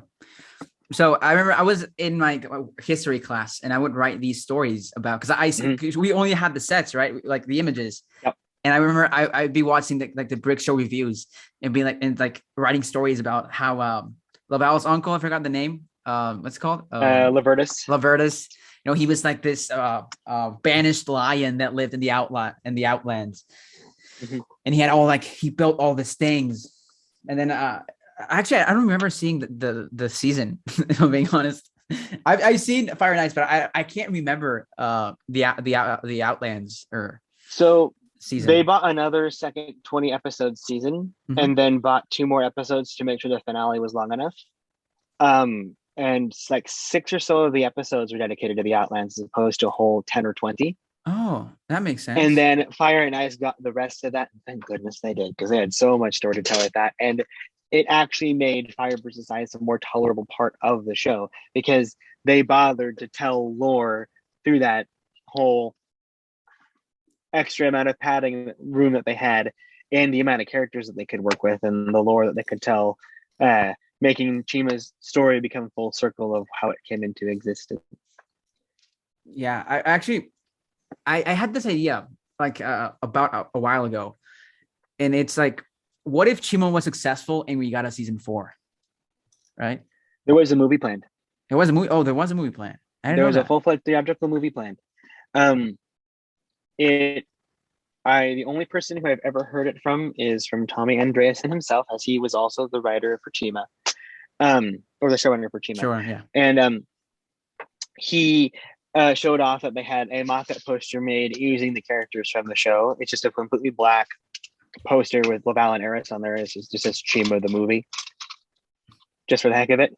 I definitely feel like that is definitely one of Tommy Andreasen's darlings when it comes to stories and such, just based on the kind of stuff that he likes. I don't know if you've seen his Office Space, but it is something to behold. It's yeah, I've seen it. You can tell that he loves the nerdy stuff that we do, and that's why he loves doing what he does. And Chima very much seems like something that he was very excited to tell, and it fully and still completely adores it despite its outcome. And you can see it in how he talks about it so fondly. And I assume that might have been a closing story, but then I do feel that what we got with Fire versus Ice, it did not feel like a rushed ending with what we got. Like, it seemed as if they knew, because one of my favorite things that Lego fans assume is that Chima failed. It completed its story. It had 3 full years and retired in a timely fashion. Chima did not fail. It just didn't. It completed its 3-year run. That's the whole reason. That's the entire length that it was supposed to exist. They're just like, oh, Ninjago, we don't Chima. It did 3 years. Yes. No, it started in 2013, and then Fire versus Ice lasted for an actual 12 months. So, everything from the wasn't like the 2015 wave like 4 sets, like battle packs. There was the 4 battle packs, and then there was 5 other sets that launched alongside it. So the Ultimate Phoenix, Strainer's motorcycle, Panther, Tormax, little flippable vehicle, the really cool Tiger base. Those were all the first 2015 wave. And then the second 2015 wave was Bladvik's Rumble Bear, that transformable grizzly bear. Oh, yeah. The mech car. Yeah. The really, really sad mammoth base. And then the really cool crocodile gyrocopter that could drop the lion. King Crominus Rescue. That set there. People are like, it looks okay. You don't like it till you build it. That thing is great. Actually, I don't know how true this rumor is, but I once heard the Chima originally had planned 2 waves of the Outlands arc, but the first one sold so poorly they canceled it, and they pushed the Fire and Ice for summer 2014. I don't know how true it is, but I've heard this. If that were the case, you would not have gotten Fire versus Ice in 2014, because they would have needed to design the Fire versus Ice sets faster, and there's no way sets that good were rushed. Though Rebooted exists, but it's Rebooted has always been a fluke of its existence, and I'm glad it exists. Well, I think the person who told me this is because apparently in one of the Chima books, there are like prototypes for other sets that apparently were going to be summer sets. I don't know how true this is. The idea is that they go through so much planning and such that they could have initially had more ideas for the Outlands and just decided to settle on the sets that they had. Like, what was it? Like the Serpentine Train in 2012 for Ninjago.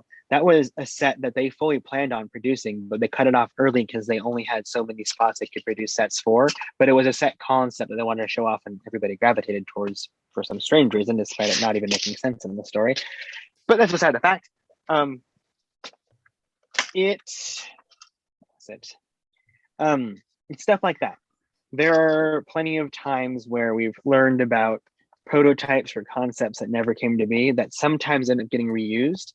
There was this underwater mech that was in the Power Atlantis. Miners. Yes, it was Atlantis. You're the Power Miners right that came to there became Atlantis, yes. Right? Yeah, that's correct. And then they actually made that a story thing too in Atlantis as well, which I thought was great. Yeah, they initially designed it as a numbered all the Power Miner sets have numbers on the actual vehicles, but for some strange reason it skips over one of the numbers. I forget which one it was. I think it was either 13 or 15.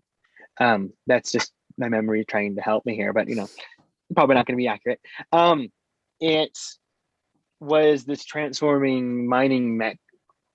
It was originally going to be a mining vehicle that turned into a full-on mech, and they scrapped it. But the designer is like, this is too good of an idea. So they just retooled it in red and produced it for Atlantis the following year. That's awesome. Power Miners died too early. Alien Conquest also died too early. Well, they already finished the whole entire second year's worth of sets for them. We have photos of inside Lego's offices with the other 3 sets are going to get complete in packaging hanging on shelves there. Well, I just sit and cry wondering what happened to them. I'm glad I got as many of us as I did, but oh boy, I did not invest as much as I should have in that theme. I remember the commercials. Ninjago was a priority. The commercials were so cool back then. For like Ninjago and I think I don't know. I have such nostalgia for like early 2010s Lego commercials. All Lego commercials before this modern era of no commercials were always the coolest. Like it was after Bionicle 2016 that they just kind of decided, we really don't need to do these commercials. And Bionicle 2016's commercials were 2015, whichever one it was, were fantastic. I've never seen them actually. They're full CG, and it's seeing the characters in action again, which is the coolest. I'll look them up after this. You should. Yeah, I wanted to make a video on the death of Lego commercials because I do think it's an interesting topic. Because I don't know did you see the Lego City Stunts commercial recently? Yes. Oh man, that's strictly from Lego Singapore. Really?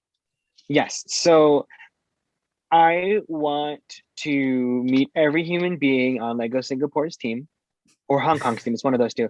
I want to shake their hands and actually verbally tell them, "Hi, I love you. You're preserving all that is good in this world." I even though I'm big on, I have a degree in marketing, so I understand why they don't do commercials anymore. I have a soft spot for it as an art form. So seeing somebody doing full-on toy commercials for their toys, even though it's probably going to go straight to YouTube or just being posted just for the heck of it. So when you look up the thing, it's like, oh, look, there's a video for it. Lego Singapore, they're my favorite. And they exist separately from Lego's marketing teams for NA in Europe. Okay. They don't work in tandem, but they also know how to use their money. And we get beautiful ads like that we sit here going, wow, it's amazing. It is amazing. So Lego City Stunts, I might prematurely say may it rip, but the commercial for that is just, their commercials that they've been doing for Lego City are fantastic. Outside of the incredible TV show, which if no one has ever watched that, it is an adult-friendly satire, which I can only recommend. I can recommend it so much. I love it. Wait, there's a Lego City TV show? On Nick Jr., they aired the show called Lego City Adventures. It is fully voice acted and it involves all of the named characters on all the boxes of Lego City sets. Okay. I don't know if you're at all familiar with the hilarity that ensues in the show Sonic Boom. I know about Sonic Boom. I do not know. It is a satire of life funneled through Sonic characters, and very much so. Lego City Adventures is a Lego version of that. But the best part is that it's still okay enough to air on Nick Jr. I'll check it out. Like, it's very wild, very zany, so much fun. It's like you'll hear, like, you can tell the people who are voicing it, who are icons in the voice acting world, they're having so much fun doing these scripts because they're so strange and so weird, but they're still like, this is just a city. But like, they're just, I want to watch it the now. concepts are so out there. Like, even just watching clips, you're just kind of sitting there kind of like, why am I smiling? But then they say something, you're like, oh my goodness, I can't believe they said that on a kid show. But then you sit there going, no kid is going to tell us what they were saying, so it doesn't matter. It's so good. I'll check it out for sure. Actually, going back to the commercial, it made me want to buy Lego City Stunts. That one that you're holding is the reason why I wanted to go get Lego City Stunts. Yeah, Rocket Racer? Obviously. Yes. Come on. The main character for that PC CD-ROM game that I told you about when we started. Yeah. I did not know copy. The story of Rocket Racer till like someone told me recently. I have the copy sealed of the original game, and I have it displayed next to it. You have to, yeah. And I need to find my collectible minifigure of Rocket Racer too, so I can put him next to it as well. I didn't know there was a collectible minifigure. Actually, during Series 18, the like party costume one, there's this dude that's got wearing like a blue race car outfit, and he has a race car strapped around his waist. He has the logo on his shirt, and is very much the inspiration for his design in Lego City as well, with the sideburns and all that. I actually wish speeders worked like the Lego City Stunts, because I've had this thing for like 2 weeks. Probably didn't just. And this thing is so much fun. I think it's time for me to read the article that went up today. Okay. Because I don't think we're going to have Lego City Stunts for very long. Really? So, well, I won't read it in tandem, but the little front wheels, how they have the little pegs on the side of there to attach onto the front of it. This one? No, the front one. Oh. Wait. When you're using the motorcycle, you're smashing it against the ground there to rev it up. Mm-hmm. In that process, it's actually damaging those little bars that are on there, and they snap. Oh, really? It's a quality control thing. And there have apparently been enough reports where Lego has halted distribution of them. The website has them all as temporarily out of stock. 3 of them aren't even releasing in North America. And they issued a statement today to say that there is a quality control issue. And I personally think that what's going to happen is they're going to cut their losses and just wait until the theme would normally retire and act like it would never release to begin with. That makes me so sad because I actually like these sets. It makes me so sad because it's great. I do too. Like, I have that one and the demolition one because when I heard this was a thing, I'm like, oh, I need to grab more. And then there's this one that has a character with blue hair. She has a jacket on that has one of the Bionicle logos on it. And I'm like, okay, I make fun of the Bionicle people for wanting that, but I want it. No, I really wanted the Chicken Man. Yeah, he never released in North America. Yeah, sadly. I went to the store looking for him, and I couldn't find him. He's still listed as coming soon on the website, along with the selfie one and the firefighter lady. Oh, man. So I did not know that. I'm so sad now. I'm sad, too, especially in the event that it does end up kicking the bucket. But I would love for them to figure out a way to fix it and bring them back. Because that would just make me want, like, if it's a full-on overhaul of the front wheels of the thing, I'm going to have to buy another Rocket Racer to have them both. True. Now I'm going to take extra care of him. Yes. That's why he's on my display shelf now instead of on my desk. He was on my desk for the longest time so I could roll him around a little bit. He lives up on the shelf now, far away where I can't play with him anymore because I want him to be preserved. No, it's literally the only vehicle that we've gotten for Rocket Racer ever, and I have to preserve it. I'm in class and I'm just like ramping it up and like putting it like on my finger and stuff. Just having it rolling when we go. No, actually, I make him I put him on my desk and I make him like go over and hit the wall. See, the thing with speeders though is that they kind of got that they were going to be rough house a little bit. So if you look at the core, the actual wheels of the speeders, they're made of metal. Yeah. Yeah. Yeah. Yeah. So they kind of knew that there's going to be a structural need there, and there's also a little bit of give in the wheel hubs for them too, so that there's a little bit room for them to shake around a little bit. That way you could pull the ripcord and drop them on the ground, have it go along the floor, and then also perform the stunts too. The only issue is the coating on the wheels, the rubber roll around on them does wear off incredibly fast if you're not careful. Yeah, I actually played speeders in my backyard with my friends, and awesome. See, I always talk in the idea of, oh, preserve the set, but then I'm also over here where it's like, if you played with the Lego set for the sake of play, I'm not going to tell you, no, don't do that. Like, if you had a Mr. Gold and you loved him and you were 10 and he was in your Lego city and you're like, hi, Mr. Gold, I'm going to play with all the friends inside the cool Lego house that you made. And, you know, he gets all chipped up against those studs and all of that. And eventually you decide to give his hat to some other minifigure and they chuck that minifigure into a bin and the hat gets chipped and all that. I'm not going to say, how dare you? I'm going to say, I'm so glad that you played with him, even though he was so rare and special. Because that just proved that you were there to play with a Lego, not just there to collect. And that was a big problem at the time with, well, it's not a problem. That was one of the biggest appeals of Mr. Gold. Like, you didn't have a parent turn around and go, let's sell it for $800. They just like, I know, it's my minifigure and I want to play with it. Totally cool with that. So many people who got classic Star Wars action figures felt that way too. I always wanted Mr. Gold, but I can never find one. And yeah. I remember watching videos of people finding him, and I was so angry. I was like, oh. I remember watching Just a Good cry. That he says, I didn't cry. I pull up the video. I'm like, no, you're very much close to tears. Wait, Just a Good cried? I didn't know this. If he did not cry, he was like emotional. I'm about to lose it levels during that era.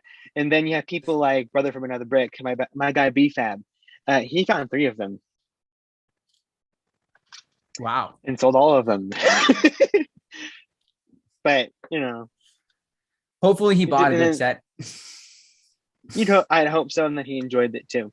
The thing is that there have been, like, one of the biggest appeals is like, where did you find Mr. Gold? Register Mr. Gold online and tell where it is. There are so many people who have Mr. Golds at the bottom of their Lego bins right now, rotting in their teenagers, right in the attic because they're teenagers in high school or in college now, I should say, really. True. Based on that era. However that was. Goodness. That were totally unregistered that we don't know exist, that are just living there, just chilling out. No idea they existed. And eventually they'll sell that, and then somebody will dig through the parts and they'll shock and awe. Oh my gosh, it's Mr. Gold, if they care. But yeah, if people play with their Lego, and they should play with their Lego. It's like a lot of my old Lego pieces. They have bite marks on them because I didn't know how to use quick separator. Like sure that a lot of my Orient Expedition sets are suffering from wear and tear, and they're some of the most highly coveted adventure sets out there. I do not feel bad for not playing with them because it helped me appreciate Lego today. So, wow. Yes, you played with your speeders in the backyard. They got muddy, they got dirty, got chipped. Good. You played with them. I'm pretty sure you can still buy them for like $10 or $15 on Amazon anyway, so it doesn't matter. Actually, Ninjago spinners are really cheap. If you're buying them on their own, yes. Like I meant just like on Bricklink, I bought all the original 4 for under $1. Just the spinners? Yeah, just the spinners. That's why it was $1. Yeah, I know, but it's like because I always, when I was a kid, I always dream of having like an adult desk, but having like the main 4 Ninjago spinners on my desk. And so I remember just I was like, let me just look how expensive spinners are, like by their own, and yeah, they're pretty cheap. So I was like, let me get all 4 of them. Getting full complete sets of those things is not hard. No, getting them with pristine and cards is super duper hard. Getting them with sealed cards is almost impossible, to the point where you're just better off buying a sealed one. But then you're also sitting here going, why would I spend $40 or $50 on a $10 spinner with only $2 worth of Lego pieces in it? And of course, this is coming from someone who was there at the time when they were available, of course. There are many people who got into Ninjago who were far, far off from when that happened, that are just trying to scrounge for the crumbs that are still left after how big the fandom has become. I feel very sad and sorry about the fact that people have to go above and beyond just to get the one character they love. Like Sam Mackay for like, I don't know how much now, $40 or $50 plus maybe on Bricklink. Yeah, last time I checked, yes. He unfortunately has this quality issue where the hinge that his head attaches to on the joint to make his mouth open, yeah, this is fragile. Really? Yes. So I mean, I've opened and closed the Sam Mackay's that I have, their mouths up and down, who knows how many times over the past 10 years. They're still fine, but like people who played with them though, the head is always the first to go. Not after the arms. After the arms would fall off and break. But what was it? So finding a pristine Sam Mackay is even harder, which is why he's so expensive. And then finding a Pythor who didn't have his black arms ripped off is another.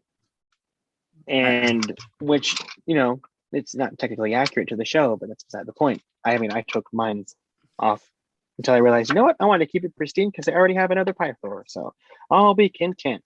But then we see them doing the legacy sets now, and this is something that I've been pushing a lot with my social media.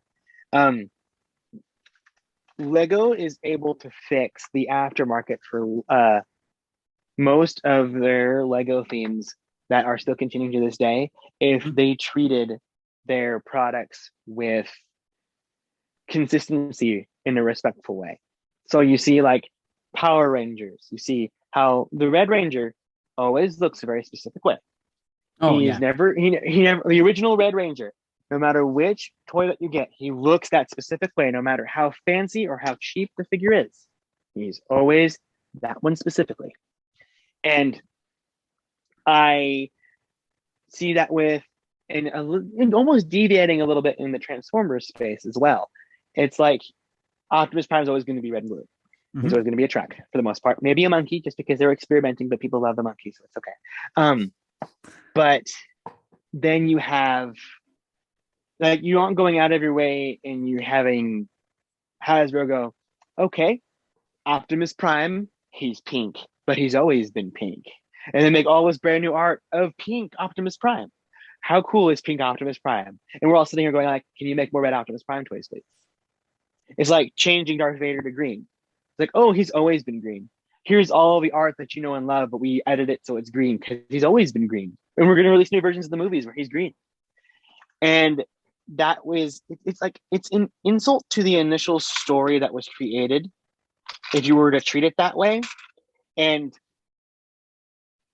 although I very much appreciate the idea of legacy trying to keep the originals alive, the original sets alive, and I understand that it is taken from the perspective that it's supposed to be like an art form for the designers where like they're reimagining the old sets and such. Mm-hmm. I very much am okay with them making modern versions of the older sets. Like, I look at my Zane's Titan mech and I can't believe it even exists. Because it's so great. It's really good set. It's so good. But those knees. The knees. The knees. The bee's knees. Huh. Let's see. Most people would love it if now like what re-release sets. That's what you're talking about. Like I wouldn't say re-release sets. Like I want to see something at the level of every TIE fighter that we see in Star Wars. Like you're going to get your TIE fighter pilot that looks like a TIE fighter pilot. No matter what TIE fighter it is, it's going to be the TIE fighter pilot. and it's going to look like the Ah, TIE fighter yeah, forever and for always. So I see your like point. even though the Titan mech is stylized, you see the original Titan mech in the Titan mech. It's the minifigures I have a problem with. Okay. So we all know that people, it's like what we were just talking about. People are clamoring for all of the different variants of the characters and such, and all the different villains and all that kind of stuff. And it's a very big deal to have the entire cast handy for so many people. And when you remake these sets and the legacy sets, like it's cool that they're going out of their way and remaking these sets with new versions of the characters, but people are still going to go to Bricklink to buy the old versions to put into the new sets because Sure. they want it to be season 4 Kai. They want it to be the golden ninja, not a golden outfit version of Lloyd or whatever. And because of that, the market for Ninjago minifigures has become so overinflated because there's so few of them now. Just because people have been buying them up, and as future generations come along for Ninjago, they're going to want to do the exact same thing, and there is going to be no minifigures to speak of for them to pick from, except for hundreds and hundreds of dollars. And it's cool that we have a means of getting those sets that are inspired by them, but I also sit here going, they should be making accurate versions of the characters. Like, I'm not expecting them to go, okay, we are going to literally, quote unquote, photocopy the, I'm showing my age, my gosh. We're not going to copy paste the actual design from 2011 and put it on a minifigure. Like they did something like that with the Avatar Zane Yeah, the pink. Yeah, that I was thinking about that actually. in the gamers market. Yeah, but it's not exact. The print on it for Zane's torso. it also has back print though. It does, and that's another positive there too. Like I have gone out of my way to say, hey, we need this because these people are going to want to have these original versions of the characters, and we're not getting them anymore like we are getting with remakes of Generation 1 Optimus Prime or the numerous Darth Vader figurines we're getting. It's that kind of, it's reached that level now where it's like, it's about the characters now. And sure, it includes Kai in the X1 Ninja Charger. That's great. People want rebooted Kai in the Charger. Mm-hmm. And because I have been saying, oh, we need accurate figures, they're like, oh, you just want to copy the original figures. No, I want something at the level of Avatar Zane. Like, it's very clearly, this is 2011 Zane's gi, but in pink. But it's not like, hi, we traced the lines. We made it so that it's literally the exact same thing. I don't want that. I want them to be new minifigures, but I want them to be the old versions of the characters.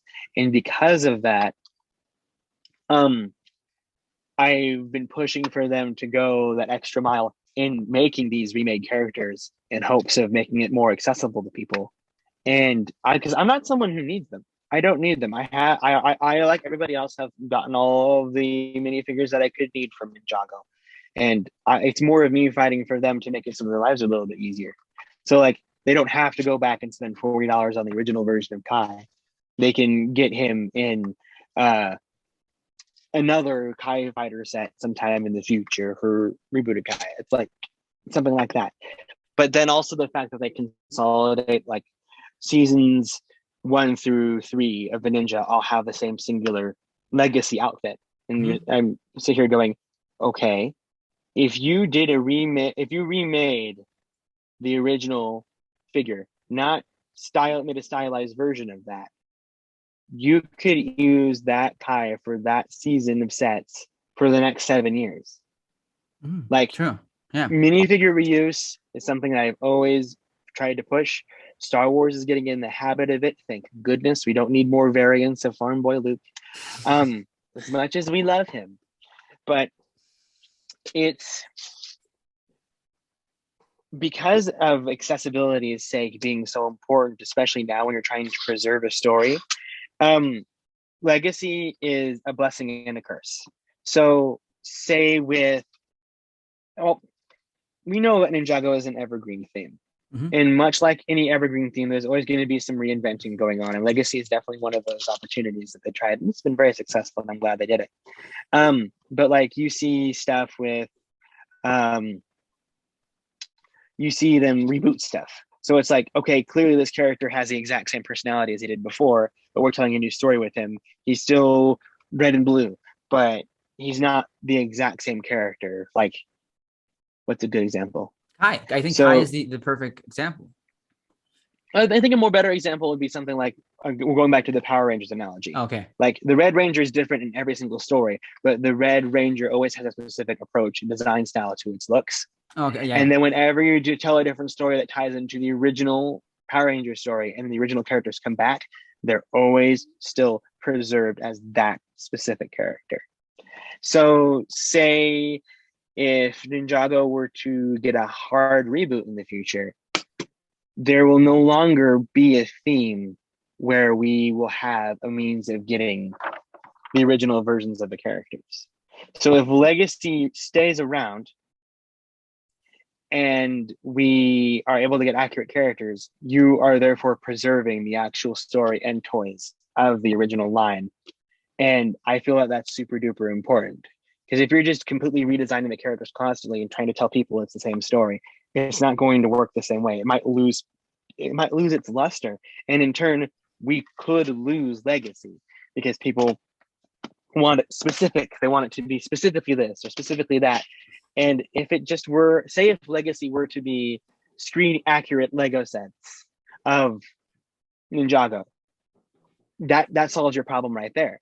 But always the biggest issue is the minifigures, because you don't want to have to make a new minifigure every single year for these characters on top of the mainline series that's consistently getting new outfits because it's a new story. If you end up deliberately doing sets from specific seasons, you just carry over the minifigures you already did to make the cost worth your while. So say if next year, hypothetically speaking, they decided to do Jay's Stormfighter again, and it has a very, very clearly new callback minifigure of Jay ZX. You can then make a set later in the year or next year of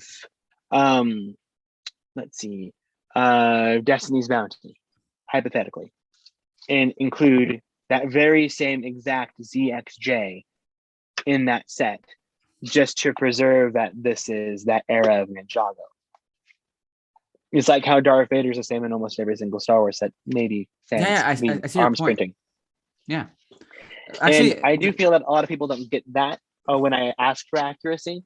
And I always try to make it clear, like, no, I want people to continue to love this if things end up going south from the fans' perspective when it comes to a potential reboot, hypothetical reboot. I do think Ninjago is going to get rebooted eventually, or not. Think about Ninjago. Rebooted, like start from scratch type of rebooted. The thing about Ninjago is, I feel Ninjago has transcended Lego. I feel Ninjago has now reached that echelon where it's like Transformers, it's like He-Man, it's like exactly. Yeah, it's become this thing that cultural phenomenon. Yeah, cultural phenomenon that will never end. And that's why I always find it funny when people are like, that's cancel Ninjago. Ninjago needs to end and stuff like that. I find it funny because it's like, no, Ninjago will never end. Ninjago. The only people saying Ninjago should end are people who want Cartoon Network to focus their money elsewhere, or for Lego to make real action themes. I say in quotations. Which, if you want real action themes, you should be buying Ninjago because then they might make more. But that's how this whole system works here. Yeah. Also, there's that small group of people who feel like the series died after the movie. Which, too bad for them. They're missing out, bro. They're missing out. they're missing out. Like I'm very much someone who because I know that you're not someone who enjoys the movie in its fullness for Ninjago. Like I despise the movie. You appreciate it, but you don't like.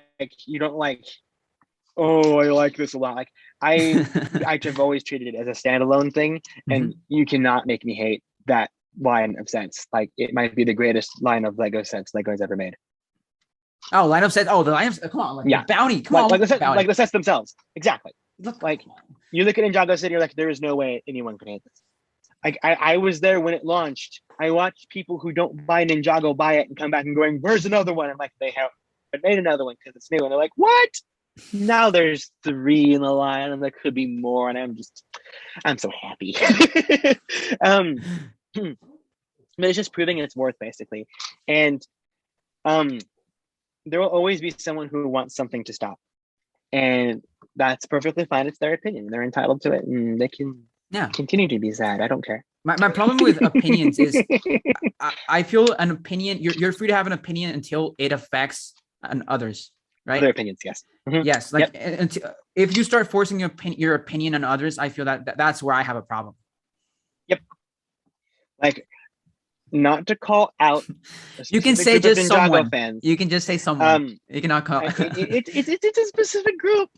There are younger fans of Ninjago who have made very fantastic original characters. Like, they're amazing. Mm-hmm. They spend their entire online time trying to force it as canon. And talk to people about it being their canon. And you know what? And I'm like, this is a great idea. You should be writing a fanfic and posting it on fanfic websites. That way, people who are looking for the same thing that you want go to you and love your thing. They will love it. And I was like, don't sit here and force me to love it. Sell it to the people who you know will love it. And it works every time. I should do that with the Monkey Kid community. Monkey, if you post Monkey Kid fanfic, there are people who don't even buy the Lego sets who are all for it. Like, there is a huge non-Lego Monkey Kid fan base. It's impressive. I'm referring to, because in the Monkey Kid Discord, there's a Monkey Kid Discord server I'm a mod in, and they're always like, oh, this is canon, I'm making this canon, and I find that comment annoying, because it's like, you can make it canon to you can make it a head canon, but like to say, like, just force something to be canon, I find it kind of, I don't know, kind of weird. It's even harder because they'll work so much time for a year to make it canon, and then the show will completely contradict it. You know, they'll start going like, my dreams are dead, I don't like this anymore. Like, what do you, dude? Which, like, please be creative, but don't oversell it to yourself. True. Like, you see a lot of like Monkey Kid OC, like Macaque sons or Wukong's offspring, stuff like that, which I think it's cool. Like, but I don't try to force the animation. The animation style breathes that kind of creativity, and that is why I love that series so much. Oh my goodness. I will say that I have not watched the full TV series in full just because it hasn't been accessible to us until recent, which I will amend that in time. But you haven't watched Monkey Kid? I thought because you have the sets, right? I have watched the first season. Oh, I watched the Heroes Born in the first season. And then I know that I can hop on to Amazon next week and just watch all of season 2 if I want to. And I'm probably going to binge the entire series all over again, honestly. It's been long enough where it's like, you know what? I'm going to do it again. Here's the thing. Remember how I told you about how I felt about Chima? Mm-hmm. I got it because it was amazing anyway. Yeah, that's why you have Monkey Kid sets. That is why I have Monkey Kid sets. I actually felt the opposite. I would not be caught dead without them. I remember when Monkey Kid was announced, I think I was one of the biggest haters. I was like, oh, it took me for a while to understand what Monkey Kid was. And once I understood what it was, it helped me tell others what it was. Because when Monkey Kid was announced, you saw a lot of those comments like, oh, another theme Ninjago's going to kill. Oh, look at this. It's going to try to kill Ninjago. And even to a perspective, because that's a message, or like you see a ton online, right? Yeah. It took me a while, like until I started sharing my voice and hearing other people, which is important. Mm-hmm. You know, that's one of the reasons I had the podcast, because I think conversation is important. I understood that Monkey Kid is not made to step on Ninjago, and that they can both coexist, doing their own stuff. Mm-hmm. And that, you know, Monkey Kid is really fun. It's something very different. And even though to an outsider's perspective, you see 2 action themes and like with, vehicles, mechs, this is the same thing. You insert the meme, right? The pan meme. that is Monkey Kid's Achilles heel, I feel. Not in a bad way. No, yeah. when trying to sell the sets to parents, they went over to like Ninjago and Monkey Kid are always right next to each other, so that they cross promote because it's the same crowd who loves those sets. They'll see Monkey Kid and they'll be like, "What on earth are these?" But they're like amazed, like, "Whoa, that's really cool." And then they'll see some parents who aren't focusing on the amazement of it and going like, "Oh, if they made more Ninjago sets." And then the kid's like, "No, mom, it's Monkey Kid." I'm like, huh? Like, you took a second to realize, wait a minute, this is good and bad. Like, sure, they'll love it because it's Ninjago like. That's perfect. I feel that's why Monkey Kid is not going to go on retail. I feel that's the one reason Monkey Kid will never be on retail in America. There is a very specific reason why. Honestly, there actually is an actual reason why. Okay, I don't know this. So, Monkey Kid was made for China only. Yeah, I know. And because of that, we were never supposed to get it, but Lego has the rules where it's like, okay, we're going to make it available to you because it's Lego sets. Because we said that we wouldn't do regional exclusives. And what's happened is that they like it's just a huge success in China. Like, yes, it's massive. Anything that has some Wukong in it is going to get kids' attention. But one of the biggest things about it is that, and something that's interesting about it is that because the market is very different from ours, they are more almost primarily middle class as opposed to varying like our countries are. And because of that, the sets are a lot larger. And that's part of the reason why we look here so confused of why are they so expensive. It's because it's not for us. And that in that region, they're also very much about, it's not about collecting and getting all the things. They want them all in one package. Yeah. So that's why they're as big as they are. But that also helps us too, because we don't have to get a lot in order to appreciate it all. But because of the fact that it is a regional exclusive, they never made a worldwide push to it because they didn't make enough to send it to Target. They didn't make enough to send it to Walmart or any other mom and pop store. Though with the deal with Amazon, the exclusivity deal for them, they don't have all the sets on Amazon. They have quite a few of them. And then there's the streaming deal on there too, just to make it accessible. I feel that this was a move specifically done to test our market to see if they could broaden Monkey Kid's horizons. That I feel the exact same thing, and that's why I mentioned the retail thing. But I feel Monkey Kid will stay exclusive to Amazon because of that. Because the reason I mentioned before, you're right. I don't feel Lego wants to have Monkey Kid in like, I think in Lego stores it's okay because you have someone that can come in and explain, like you used to do. But in Walmart, there's not a Lego expert right there, so most people could oversized bike. They'll pick and choose, and they might pick Monkey Kid, they might pick Ninjago. It gives them opportunities to choose between the two of them, though. And what's going to be interesting too is that in the event that they decided to mass market it, you'll start to see Monkey Kid and Ninjago deliberately contrast each other in colors. So say if Ninjago decides to have purple villains, your villains in Monkey Kid are going to be green. To make sure that, hey, this is very different. And then you'll have the Monkey Kid style stuff with the red and the gold, and then all the ninja vehicles will have more fire apps on the Kai ones, or have more blue and the azure colors for Zane's vehicles and all that kind of stuff. Or the sand yellow on Jay, that cool minifigure that they're promoting at Target stores that are also on the Lego website. That edition of sand yellow, like a bright yellow of some sort. That you're gonna start seeing that all over his Lego sets. I have no doubt about it. Where like, if he ends up getting like a cool car in the future, it's going to have like stripes of that yellow in it, and it's gonna look great. Well, that's my thought at least. It's stuff like that where they deliberately contrast it out to make that work. But then, if they can do it with Monkey Kid, that might encourage them to bother with more action themes. My dream is I want to have, like back in the 2010s, right? I want to have 3 action themes same year. One theme is very small waves, and then you have your 2 big storylines, right? I remember there was a year we had Ultra Agents, Nexo Knights, or not Nexo Knights, Chima and Ninjago. And that was a great. And the That Lego was movie. and the Lego movie. That was And the great Lego movie. because I'm an That action. was theme one guy. of my favorite years. And I'm an action theme guy, and I want to have these amazing minifigures that don't look alike at all, right? Yep.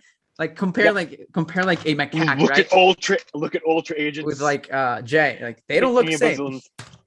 Yep. Oh no, Ultra There you Agents. go. Oh, Ultra Agents, come on. That's such like, oh man, character design.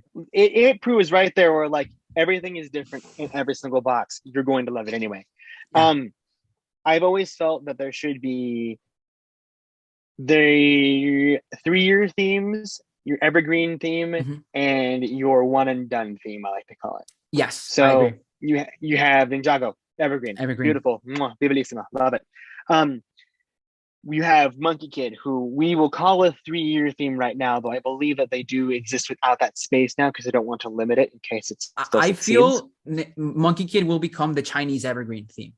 Yes, absolutely. I actually, honestly, can see that happening because it's selling really good in China.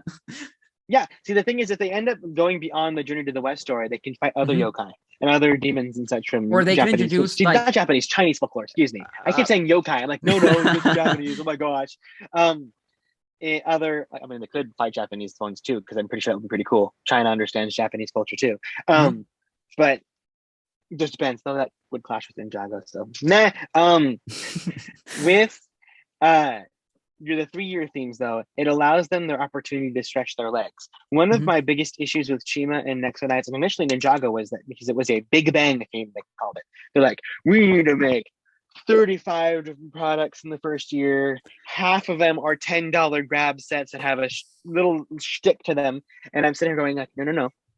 Take all the money for the shtick, put it into marketing and writing a story. And then with the other 15 sets you have on the market, make them just the sexiest thing you can possibly do. Wait, you don't like the gimmick sets? The gimmick sets are fun. They're absolute throwaway. You have a point, yes. They're absolute throwaway. There's no reason for them to exist. They are fun. They're like grab bag candy. They're like candy for kids. It's like, mommy, look, this is $10. It has a cool ninja in it. Like, that is why it exists, and that is perfectly okay. There doesn't need to be 30 of them, though. 3 of them is perfect. Ninjago's figuring it out. I wish they could do better at that, but they figured it out. And then, but with Nexo Knights, like, you had 5 of them every single year. The kids had to choose from, and if they decided, okay, there's going to be villain ones too, now there's 10 of them. Kids have to decide, monster, bright knight, oh, cool, black monster, ooh, cool, red knight. It's too much to choose from. I actually like that one. Is one of the coolest ones. I love that one. The one for Lance is awesome too. Just because of the trans clear armor. Oh yeah. The thing is, though, is that these Big Bang themes, they can still be treated like Big Bang things, but you don't have to try to pander towards that. We're going to have a lot of $10 size sets and $20 size sets to feed this market. The Lego Movie 2 proved that does not help sell a theme. I can still find introducing Queen Widow Alley. Yeah, and most stores I go to. I love that set, but still. Whatever. The $10, $20 Benny Metalbeard and Unikitty set. I also see that one too. Yes, the dance party is a little bit all over the place too. There is a whole lot that I could talk about with that theme that just went terribly, terribly wrong. But I don't think we have the time for that. We should do a video talking about that, because I have a lot to say about the Lego Movie 2. You could just do a discussion video. It's like, hey, this is Lego Movie 2, a discussion. We should.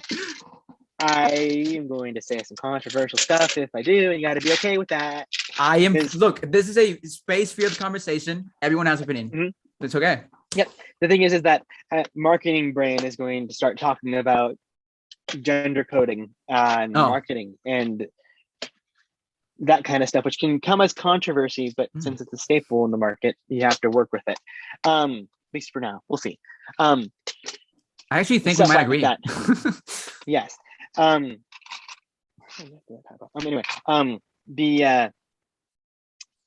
if they were to focus all their effort into making a Big Bang theme without it being explosive, pardon the pun, it could potentially allow us the opportunity for more unique and interesting Lego themes. Like you could bring back Castle. Yes. You could make a Castle Big Bang theme. Dream scenario here. Do what you did with the Master of the Mountain and make it Castle only. Make it fantasy era Castle. We're talking orcs, elves, dwarves, everything. Every single set is a part of a tabletop board game that can interconnect. They tried it with Heroica. Heroica is beloved among those who care. The Master of the Mountain sets will go down in history as the first time I tried to do a tabletop RPG, and though almost nobody experienced it or enjoyed it because it's very, very complicated. That's there. But the best part is that I can disconnect all of the Master of the Mountain sets and just play with them. If I were someone who were to play with them, which of course everyone should play with their Lego fools. Adults specifically. But with that concept, it's like you can make a really engaging and exciting narrative. We're talking like Dungeons and Dragons top tier of tales of the creatures that they offer you, and then of course like it'll include extra pieces so they can customize the dragon or add different flags so you can choose your favorite flags for your castle, and you can interconnect those together into a full board game experience and have that go for 3 years, and you're getting your Lego castle sets for once that are actually just Lego castle. Or do that with a space theme. It's something like that. Like just do 3 years of specific story, a big adventure, cool characters, space, and then be done, and then go move on to pirates. I had an idea about a Lego theme that would combine castle and space. Hear me out. It would be, the first wave, it's all about fantasy, but we introduce the big it's just like a castle, all that stuff with creatures, because I love creature design. I love Lego creatures, like the Eternal sets. I think they're awesome, like the Deviants. I want to see more awesome. Lego creatures. Just in sets themselves. Yeah. And so I want to in my head I have this vision, right? You have a theme about 3 heroes, right? It's one of these big bang set themes. The first wave, it's all about castle. Then the second wave, it's all about monsters and creatures. And you have one set that it's a castle, but secretly it's a spaceship. And then, or not spaceship, castle vibes. And then you have the next year. You have alien invasion, but they're invading knights. See my point? I do. And I do believe that that kind of blending of concepts was also something that Exonites struggled with. Yes, they did. Because Exonites I think Exonites just they made the knights too futuristic for some people and not futuristic enough for others. But my idea is the knights don't go futuristic. The knights stay knights. And it's all about magic versus magic, like actual magic with, witches and sorcerers. Lord of the Rings type. Simple solution. Bring back time cruisers. Actually, I'm not that familiar with time cruisers. Timelines. So it literally just a bunch of sets that are time machines. Oh. And you could make your own adventures. And it was basically a segue for you to combine all of your Lego themes into one. Oh, so it was very awesome. Much a Back to the Future at its core basics, where it's like there's this really funky looking bike. There was this boat that had wings, but they all would come with these hats that are featured throughout all the other Lego themes to represent like these are the eras that you can go to. And then there was this one big set that was called something mountain, and it was a combination of every single one of these eras in one whole encapsulated thing. So it is a classic space spot, it had a pirate spot, it had a castle spot, and there was only 4 sets to this thing. And eventually they made the villain series called Time Twisters, which only focused on the vehicles themselves.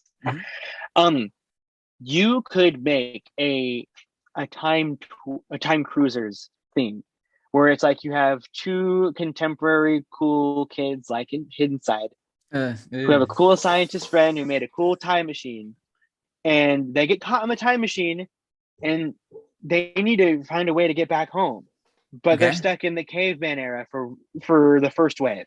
So we're getting dinosaurs. We're getting cool natural building elements. We're getting some strange UFO thing with aliens that are sitting here going like, what's going on here? Why are the aliens here? You don't see the aliens for a little while, and then you jump again, like, oh, it's castle era, and there's this beautiful castle, and you're fighting against knights who have dragons, and some of them are going against orcs and such, and it's so cool. You got to try to escape that era, or you could end up getting lost to time there. And then eventually, like, you go to pirates. You go too far and you end up in space and meet those aliens that ended up in the prehistoric world or something, just to kind of tease them along the way. But then, like, at the very end, you could have the science lab of the scientists that just covered in all the eras as one whole thing, but then make the last wave just little snippets of all the different eras in one go. And they're trying to collect this one thing to restabilize the time continuum because they destroyed it from traveling back in time. And you're getting everything you had ever wanted in classic Lego themes all in one package, on top of it being a completely brand new action theme. Stories sell these sets. Yeah, completely. Especially if it's a good one. It's something like that. Man. I want that. You made me want that now. See, I've actually never looked into what's it called? Time cruisers? There's time cruisers and time twisters. They're I'll look technically into it considered after under this. one theme. They're from the mid to late 90s, but so there's not a lot of coverage on them, but they're a little bit hard to come by because it's a bizarre Lego theme, so only certain people like it. Okay. So I think that Just Too Good's done all of them. I forget for sure though. But basically that's just a means for you to get exactly what you're looking for. True. A little bit of everything in one go, but it also allows Lego to make lots of money off of it because it's got a cool story, especially if it has a TV series that is not tied to 11-minute shorts on YouTube that no one knows to look for. Did you like the hentai shorts? Oh, I loved them. Really? I thought they felt way too much like commercials. They were like what? Like commercials. Like every short was based on a set. So I always that was kind of the point of it though. Mm-hmm. But then when you think about it, technically Ninjago is the same as well, but they just mix them all into one whole thing. Yeah, true. Ninjago is a big commercial. That's what it is. True. No, yeah. As much as we love it. See, but you can have a good commercial and have a great story. Look at He-Man. It's beloved for True. It's current right now. He-Man is. There are 2 shows running right now that are all considered excellent on top of a complete renewal and appreciation of the classic series. I actually got into, you have a good story. He-Man recently, and I have been trying to avoid it so that I don't end up getting into the toys. No, I got into the toys completely, and I almost made. Oh, actually, I want to know what your thoughts on this topic. Lego loyalty. Are you a Lego loyalist? I used to be a zealot. Everything Lego, it must remain Lego. You cannot get any other Lego. It is forbidden. Mm-hmm. But then Mega caught up. Oh. Mega caught up in quality. And then suddenly, after they tried to do Call of Duty, or they tried to do Assassin's Creed, they got Halo. I mean, they've been doing Halo for a long time. I know. Like, I'm talking about back around when Ninjago first started. They were going from video game to video game that Lego would never touch. Mm-hmm. And when they got Halo, that's when they realized, we got something here. And they started to continue to use the usual process. Highly detailed minifigures, completely unique molds for every set. And people adore those things. And then they got Pokemon. And those waves are not as big as they could be for the Pokemon stuff. They could definitely go a little bit further out there. But those are some of the coolest builds that I have seen in the longest time. And I have absolutely 100% been tempted by some of the offerings that they have for But have you bought them though? Pokemon. I haven't. Only because I reasoned with myself that my money can go towards Lego sets that I want. That's the thing. I'm in the same thing with He-Man. I love what they're doing with Masters of the Universe. Yeah. Because I have a friend who he used to be really big on Lego, but he always tries to compartmentalize what his interests are. Mm-hmm. And when he found He-Man, he just fell in love with it, head over heels, to the point where he starts to slander Lego about it just to tease them. That I'm a Masters of the Universe Mega Bloks fan, Mega Constructs fan. Mega Constructs, yeah. And he sends me pictures of it. Haha, you don't have this, and I'm like, you're right, I don't, and I feel very bad about it, but I also don't want to get it because I'm over here. All right, I'm over here right now, and it's like, and he's glad that I appreciate it, but it's like, I look at something like the skull, or it's called the Skull Temple, or the Castle Grayskull. Castle Grayskull, yes. And I'm like, I want that because I look at the toys, right? The He-Man toys, and I'm like, I like them a ton, but I don't have space for them. They're just too big. Oh, but then I look at especially the if you stuff. want Castle Grayskull. Yeah. They built the scale with the wrestler size figures.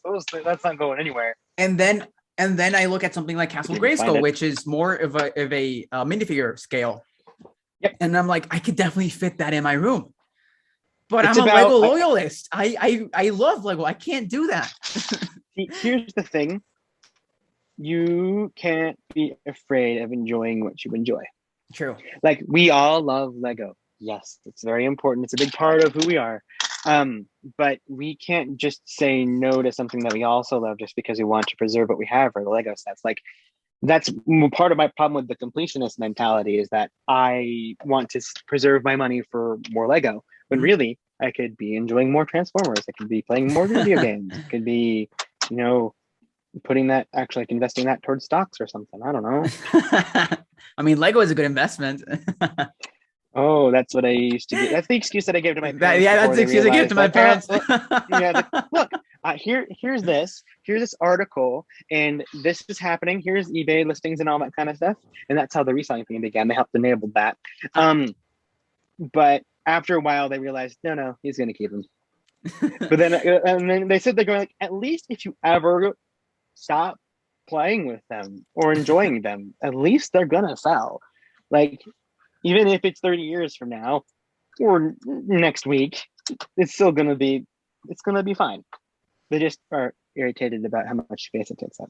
Yeah, my Lego, I remember before I moved into my new house, my living room used to be filled with Lego because it couldn't fit in my room. But now, obviously, I have my new room and I have like shelves and stuff. But there you go. Got to use that vertical space. Yeah, yes. That's what I tell my parents. Like, we have to use vertical space. I used to work at an organization store that enabled me far too much to fit even more, and I still don't have room for it all. No, you never. Something I found out quickly when I installed my new shelves. I was like, oh, how am I going to fill these up? It's very easy to fill up shelves.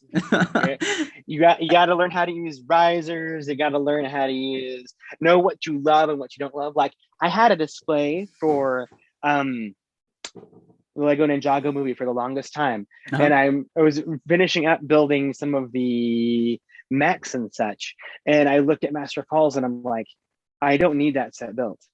Mm-hmm. I want this mech built, and I'm going to disassemble Master Falls to fit it in there. I pick and choose where I have to. So, like, I basically work in waves. Mm-hmm. So once I am gonna start fully assembling my Prime Emperor sets that I've been sitting on for who knows how long, I'm going to disassemble my Sons of Garmadon sets. Oh, that's hard for me. I love that season, so I think that's the one season I couldn't disassemble. Dude, I disassembled the Fire Temple. I couldn't believe I did it. You hurt me with that one. Oh, think of it this way. My entire collection of Ninjago is completely disassembled right now, with the exception of Sons of Garmadon, a portion of Hands of Time, a portion of Hunted, only because I haven't built them all yet. And then anything from there on after, it's just small bits and pieces. Like, I haven't even opened up my Ninjago City sets. I've had them since I launched. Wow. Yeah, the only reason why I have a self-control is because I want to fully immerse myself and fully, I love this so much, have all the time in the world to do it, when really I can just do one bag a night and call it good. It reached a point where I was working so much and then also trying to balance the social media stuff where I just didn't have time to build in general. Mm-hmm. I had not built a direct-to-consumer set, a big D2C 18+ set for, I would want to say, 2 years. Like, I didn't even build them during quarantine, which is a very tough time. I don't want to talk about it. But when it came to after I moved and such here, I've had a little bit more time on my hands because I have been a little bit patient to move. I built the question mark block last night. Oh yeah, I saw. Yeah. How was it? And I adore it. I love it so much. I don't know if you've seen what Mario can do. The digital figure Mario. No. The digital figure Mario. No, I didn't know that you do that. If you are at all interested in picking up that set, do not look it up. Okay, I will not.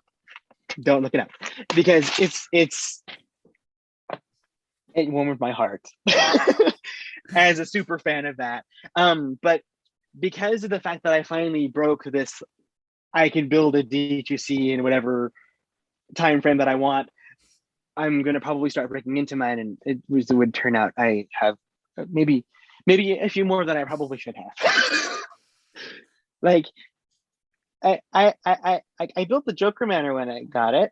Like, why didn't I build Ninjago City the same year? Like, sure, like that was forever ago. But like, I have a couple UCS sets. I have the Excelsior from. Oh, that's huge. I have Apocalypse Bird.